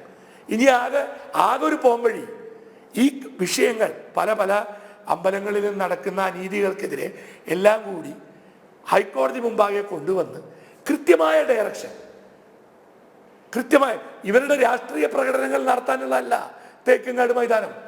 അല്ലെങ്കിൽ ഇപ്പോൾ വരുമാനം ഉണ്ടാക്കാനാണ് എന്നാണ് പറയുന്നത്. അതും തെറ്റാണ്. ഇവർ വരുമാനം ഉണ്ടാക്കാൻ പലതും അക്കൗണ്ടിൽ പോലും വരാത്താണ് പോണത്. ഇപ്പോൾ നിങ്ങളൊന്ന് ആലോചിക്കണം, ഏതെങ്കിലും പള്ളിയുടെ മുറ്റത്ത് ഷോറൂമുകളുടെ കാറുകളുടെ ഷോറൂം പ്രദർശനം ഉണ്ടോ? അല്ലെങ്കിൽ ഒരു എന്താ പറയുക ബൈക്ക് ഷോറൂമുകളുടെ പ്രദർശനം ഉണ്ടോ? വടക്കുന്നാഥൻ്റെ കോമ്പൗണ്ടിൽ നിങ്ങൾ വന്ന് കണ്ടാൽ എപ്പോഴും കാണാനൊക്കെ, അതായത് ഓരോ കാർ കമ്പനിക്കാരുടെ പരസ്യം, അവരുടെ പ്രൊമോഷൻ, കുറേ എന്താ പറയുക രാഷ്ട്രീയക്കാരുടെ പരിപാടികൾ, ഇതൊക്കെ നിർത്തലാക്കാനുള്ള നടപടികൾ ഇവിടുത്തെ ഹിന്ദു സമൂഹം എന്ന് പറയുന്ന നേതാക്കന്മാര് കൃത്യമായി നിയമപരമായി ഇവിടെ ശ്രീകുറുമ്പ ദേവി ക്ഷേത്രത്തിൽ നമ്മൾ കണ്ടതാണ്. താലപ്പൊലി മഹോത്സവമാണ്. അവിടെ ഉയർത്തിക്കൊണ്ടുവന്നത് ഡിവൈഎഫ്ഐയുടെ കൊടിതോരണങ്ങളായിരുന്നു. ഭക്തർ ഒരു ഭാഗത്ത് കലശവുമായി പെൺകുട്ടികൾ ഇങ്ങനെ പോകുമ്പോൾ അതിന് പുറകെ വന്നത് ഡിവൈഎഫ്ഐയുടെ കൊടിതോരണങ്ങളുമായിട്ടായിരുന്നു ഒരു വിഭാഗം എത്തിയത്. കടയ്ക്കൽ ദേവി ക്ഷേത്രത്തിൽ നമ്മൾ കണ്ടതാണ്. എന്തിന് തിരുവനന്തപുരത്ത് ശ്രീപത്മനാഭന്റെ സന്നിധിയിൽ ശ്രീപത്മനാഭന്റെ ആറാട്ടു മണ്ഡപത്തിൽ CPM-ന്റെ രാഷ്ട്രീയ പാർട്ടിക്കായുള്ള ഒരു ചടങ്ങിൽ കുടുംബശ്രീക്ക് പാചകപ്പുര നൽകിയത് ഈ ആറാട്ടു മണ്ഡപമാണ് എന്നുള്ളതാണ്. ശ്രീ വിജി തമ്പി, ഇവിടെ മൂല്യങ്ങളെല്ലാം തച്ചു തകർക്കപ്പെടുന്ന കാഴ്ചയാണ് നമുക്ക് കാണാൻ കഴിയുന്നത്. പൈതൃകത്തെ, മൂല്യങ്ങളെ ഒക്കെ ഇവർ ഇങ്ങനെ തച്ചു തകർത്തുകൊണ്ട് എങ്ങോട്ടാണ് പോകുന്നത്? സത്യം പറഞ്ഞാൽ ഈ നേരത്തെ ശ്രീ പ്രമോദ് പറഞ്ഞതുപോലെ ഈ ഹിന്ദു ആചാരങ്ങളെയും അനുഷ്ഠാനങ്ങളെയും വിശ്വാസങ്ങളെയും തകർക്കാൻ വേണ്ടി മാത്രമാണ് അവർ ശ്രമിക്കുന്നത്. അത് എന്തുകൊണ്ടെന്ന് വെച്ച് കഴിഞ്ഞാൽ ഹിന്ദുക്കൾ വിഘടിച്ച് നിൽക്കുന്നതുകൊണ്ട് മാത്രമാണ്. മറ്റ് മതങ്ങൾ അവർ ഒന്നിച്ച് നിൽക്കുന്നു. ഒരു വിഷയം വന്നാൽ അവർ ഒന്നിച്ച് നിൽക്കും. എന്ന് ഹിന്ദുക്കൾ ഒന്നിച്ച് നിൽക്കുന്നു അന്ന് ഇവർക്ക് കൃത്യമായി മനസ്സിലാകും. ഇപ്പോൾ ശ്രീമതി രോഹിണി പറഞ്ഞതുപോലെ ഈ ആറാട്ട് മണ്ഡപം ശ്രീപത്മനാഭസ്വാമിയുടെ ആറാട്ട് കഴിഞ്ഞ് ആ ആറാട്ട് എന്ന് വെച്ചാൽ ഏറ്റവും പ്രാധാന്യമുള്ള ഒരു സംഭവമാണ്. കാരണം വർഷത്തിൽ 2 പ്രാവശ്യമാണ് അവിടെ ഉത്സവം, 2 പ്രാവശ്യവും ആറാട്ട്. അത് ശംഖുമുഖം ആറാട്ടിന് വേണ്ടി, ഭഗവാന്റെ ആറാട്ടിന് വേണ്ടിയാണ് ശംഖുമുഖം. ആ ശംഖുമുഖത്തേക്ക് എയർപോർട്ട് വരെ അടച്ചിട്ടിട്ടാണ് അവിടെ എഴുന്നള്ളി വരുന്നത്. വന്ന് അവിടുത്തെ ആറാട്ട് കഴിഞ്ഞ് അവിടെ വെച്ച് പൂജ നടത്താൻ വേണ്ടിയാണ് 2 മണ്ഡപങ്ങൾ. ഒരു മണ്ഡപം വളരെ പഴയ മണ്ഡപമാണ്, അടുത്ത മണ്ഡപം ശ്രീമൂലം തിരുനാളിൻ്റെ കാലത്ത് ഉണ്ടാക്കിയതാണ്. ഈ 2 മണ്ഡപങ്ങളുടെ ഉദ്ദേശം ഇത് തന്നെയാണ്. ആറാട്ട് മണ്ഡപം എന്ന് തന്നെയാണ് പറയുന്നത്. ആ മണ്ഡപങ്ങളിനകത്ത് വെച്ചാണ് ഈ പറഞ്ഞ ഈ കുടുംബശ്രീക്കാർ നോൺ വെജും എല്ലാം പാചകം ചെയ്യുകയും അതിനകത്ത് ശൗചാലയം ഉണ്ടാക്കുകയൊക്കെ ചെയ്തത്. ആലോചിച്ച് നോക്കൂ, ഇത് മറ്റ് മതസ്ഥരുടെ ഏതെങ്കിലും ഒരു സ്ഥാപനത്തിൽ ഇങ്ങനെ ചെയ്യുമോ? രണ്ടാമതൊരു കാര്യം, ഇപ്പോൾ നേരത്തെ പറഞ്ഞതുപോലെ പണ്ട് ഈ ശംഖുമുഖം കടപ്പുറത്ത് പോപ്പ് കേരളത്തിൽ വന്നപ്പോൾ ശംഖുമുഖം കടപ്പുറമാണ് അദ്ദേഹത്തിന് സ്വീകരണ വേദിയായി ഒരുക്കിയത്. അപ്പോൾ അന്ന് ഇവർ പറഞ്ഞു, അന്ന് പാർട്ടിക്കാരെല്ലാം, അന്ന് ഇവിടുത്തെ ഭരണകർത്താക്കളെല്ലാം അതിന് പിന്നിലുണ്ടായിരുന്നു. അപ്പോൾ അവർ പറഞ്ഞു പോപ്പ് വന്നു പോയി കഴിഞ്ഞാൽ ആ വേദി പോപ്പിൻ്റെ പേരിലായിരിക്കും പിന്നെ അറിയപ്പെടുക. അപ്പോൾ അതായത് ശംഖുമുഖം എന്നുള്ള പേര് മാറി പിന്നെ പോപ്പിൻ്റെ പേരിലായിരിക്കും സ്ഥലം അറിയപ്പെടുക. അന്ന് ശക്തമായി അതിനെ എതിർത്ത് മുന്നോട്ട് വന്നത് സ്വർഗീയനായ നമ്മുടെ ചെങ്കോട്ടുകോണം മഠാധിപതി സ്വാമി സത്യാനന്ദ സരസ്വതി തിരുവടികളാണ്. അദ്ദേഹം അത് സമ്മതിക്കില്ല എന്ന് പറഞ്ഞു. പോപ്പ് വന്നോട്ടെ പൊയ്ക്കോട്ടെ, ഇതിന് പോപ്പിൻ്റെ പേരൊന്നും ഇടാൻ പറ്റില്ല, അവിടെ പോപ്പിൻ്റെ പേരിട്ട് കഴിഞ്ഞാൽ പിറ്റേ ദിവസം പ്രശ്നമുണ്ടാകുമെന്ന് പറഞ്ഞു. അവസാനം ഇത് പോപ്പിനെ അവിടെ ഇറങ്ങാൻ സമ്മതിക്കില്ല എന്ന് അദ്ദേഹം വ്യക്തമായിട്ട് ആ ചെങ്കൂറ്റത്തോടെ അദ്ദേഹം പറഞ്ഞു, പോപ്പിനെ അവിടെ ഇറങ്ങാൻ ഞങ്ങൾ സമ്മതിക്കില്ല എന്ന്. അപ്പോൾ അത് കഴിഞ്ഞപ്പോൾ അന്ന് അവരെല്ലാവരും ക്രിസ്ത്യൻ സമുദായത്തിലെ എല്ലാവരും കൂടെ വന്ന് സ്വാമിയെ കണ്ടിട്ട് അതിനൊരു സമവായം ഉണ്ടാക്കി, ഞങ്ങൾ പേരിടില്ല, പോപ്പ് വന്ന് പോയി കഴിഞ്ഞാൽ ആ പേര് പഴയ ശംഖുമുഖം തന്നെയായി തുടരുമെന്ന് സ്വാമിക്ക് ഉറപ്പ് കൊടുത്ത് എഴുതി കൊടുത്തതിന് ശേഷമാണ് സ്വാമിയെ അനുവദിച്ചത്. അപ്പോൾ അതുപോലെ ചില കാര്യങ്ങളിൽ നമ്മൾ അപ്പം പ്രതികരിക്കണം. ഇപ്പോൾ ശ്രീ പ്രമോദ് പറഞ്ഞതുപോലെ തൃശ്ശൂർ വടക്കുന്നാഥൻ്റെ പൂർണ്ണമായ ചൈതന്യം നിറഞ്ഞു നിൽക്കുന്ന സ്ഥലമാണ് തേക്കിൻകാട് മൈതാനം. ക്ഷേത്രീയമായ കാര്യങ്ങൾക്കല്ലാതെ മറ്റൊരു കാര്യത്തിന് അവിടെ കൊടുക്കാൻ സമ്മതിക്കരുത്. ആ കൊടുക്കണേ എതിർക്കണം. ഇപ്പോൾ എന്നാലും നിങ്ങൾക്ക് ഭാഗ്യത്തിന് ഒരു ഈശ്വര വിശ്വാസിയായ ഒരു MP ഉണ്ട് അവിടെ. അദ്ദേഹം ടൂറിസം മിനിസ്റ്റർ സഹമന്ത്രി കൂടെയാണ് നാഷണൽ ലെവലിൽ. അദ്ദേഹത്തിന് നിങ്ങൾ പോയി കാണണം, കണ്ട് പറയണം, ഇത്തരം വിഷയങ്ങളിൽ ഇടപെടണം. അദ്ദേഹം തീർച്ചയായും ഇടപെടും. കാര്യം നമുക്ക് മറ്റുള്ളവർക്ക് അറിയാൻ പറ്റില്ല, തൃശ്ശൂർക്കാർക്ക് മാത്രമേ അറിയാൻ കഴിയൂ അവിടെ എന്താ സംഭവിക്കുന്നത്. ഇപ്പോൾ ഈ പറഞ്ഞതുപോലെ ഈ തേക്കിൻകാടിന് ചുറ്റും അങ്ങനെ പരസ്യ ബോർഡുകൾ വയ്ക്കുകയാണെങ്കിൽ, ഈയിടയ്ക്ക് എറണാകുളത്ത് അമ്പലം എന്ന് പറയുമ്പോൾ ഇതുപോലെ തന്നെ എറണാകുളത്ത് ഏറ്റവും പ്രസിദ്ധമായ ക്ഷേത്രമാണ് എറണാകുളത്തപ്പൻ്റെ അമ്പലം. ആ അമ്പലത്തിൽ കഴിഞ്ഞ ഉത്സവ സമയത്ത് ആർക്കോ പരസ്യം കൊടുത്തു. അതായത് നോൺ വെജിൻ്റെ ഭക്ഷണം പാചകം ചെയ്ത ഭക്ഷണത്തിൻ്റെ ആ പ്രദർശനമാണ് അവിടെ നടത്തിയത്. പ്രദർശനം വെച്ചാൽ ഫ്ലക്സ് ബോർഡിലും അതുപോലെ LED-യിലും എല്ലാവരും ഇടപെട്ടു, ഹിന്ദു സമൂഹം ഇടപെട്ടിട്ട് അന്ന് തന്നെ അത് നിർത്തിച്ചു. അപ്പോൾ അതുപോലെ ചില കാര്യങ്ങളിൽ നമ്മൾ ശക്തമായി ഇടപെടേണ്ടടുത്ത് ഇടപെടുക തന്നെ വേണം. ഇപ്പോൾ തൃശ്ശൂർ ഇങ്ങനെ സംഭവിച്ചാൽ തേക്കിൻകാട് മൈതാനത്ത് ഹൈന്ദവീയമായല്ലാതെ അല്ലെങ്കിൽ ഈശ്വരീയമായ കാര്യങ്ങൾക്കല്ലാതെ കൊടുത്തു കഴിഞ്ഞാൽ അതിനെ എതിർക്കണം. അതിനെ എതിർക്കാനുള്ള ചങ്കൂറ്റം തൃശ്ശൂർ നിവാസികളായ ഹിന്ദുക്കൾക്കുണ്ടാവണം. ഉണ്ടായി അതിനെ എതിർക്കുക തന്നെ വേണം. ഇല്ലെങ്കിൽ അതിന് നമുക്ക് സമവായം ഉണ്ടാക്കണം. ഈ നമ്മൾ സ്വീകരണം കൊടുക്കുന്ന പോലെ മാത്രമല്ല, ഇതുപോലുള്ള വിഷയങ്ങളിൽ എതിർക്കാൻ ഹിന്ദു സമാജം ഒന്നിച്ചു നിൽക്കണം. അതെ, നമ്മുടെ ചർച്ചയുടെ സമയം ഇവിടെ പൂർണ്ണമാകുകയാണ്.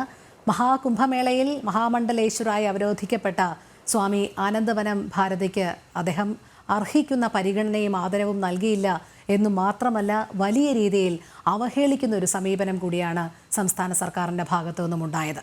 ഹൈന്ദവ വിരുദ്ധത മാറി വരുന്ന സർക്കാരുകൾ ഇങ്ങനെ തുടരുകയാണ്. ഇത് ഒരു പരിധിക്കപ്പുറമാകുമ്പോൾ ഹിന്ദു സമൂഹം തന്നെ ഒന്നിക്കുന്ന ഒരു സാഹചര്യം ഉണ്ടാകും. അവർ ഇതിനെതിരെ പ്രതിരോധിക്കുന്ന ഒരു നടപടിയിലേക്ക് കടക്കുകയും ചെയ്യും. ജനം ഡിബേറ്റ് പൂർണ്ണമാകുന്നു. പങ്കെടുത്ത എല്ലാ അതിഥികൾക്കും നന്ദി. ഒപ്പം പ്രേക്ഷകർക്കും നമസ്തേ.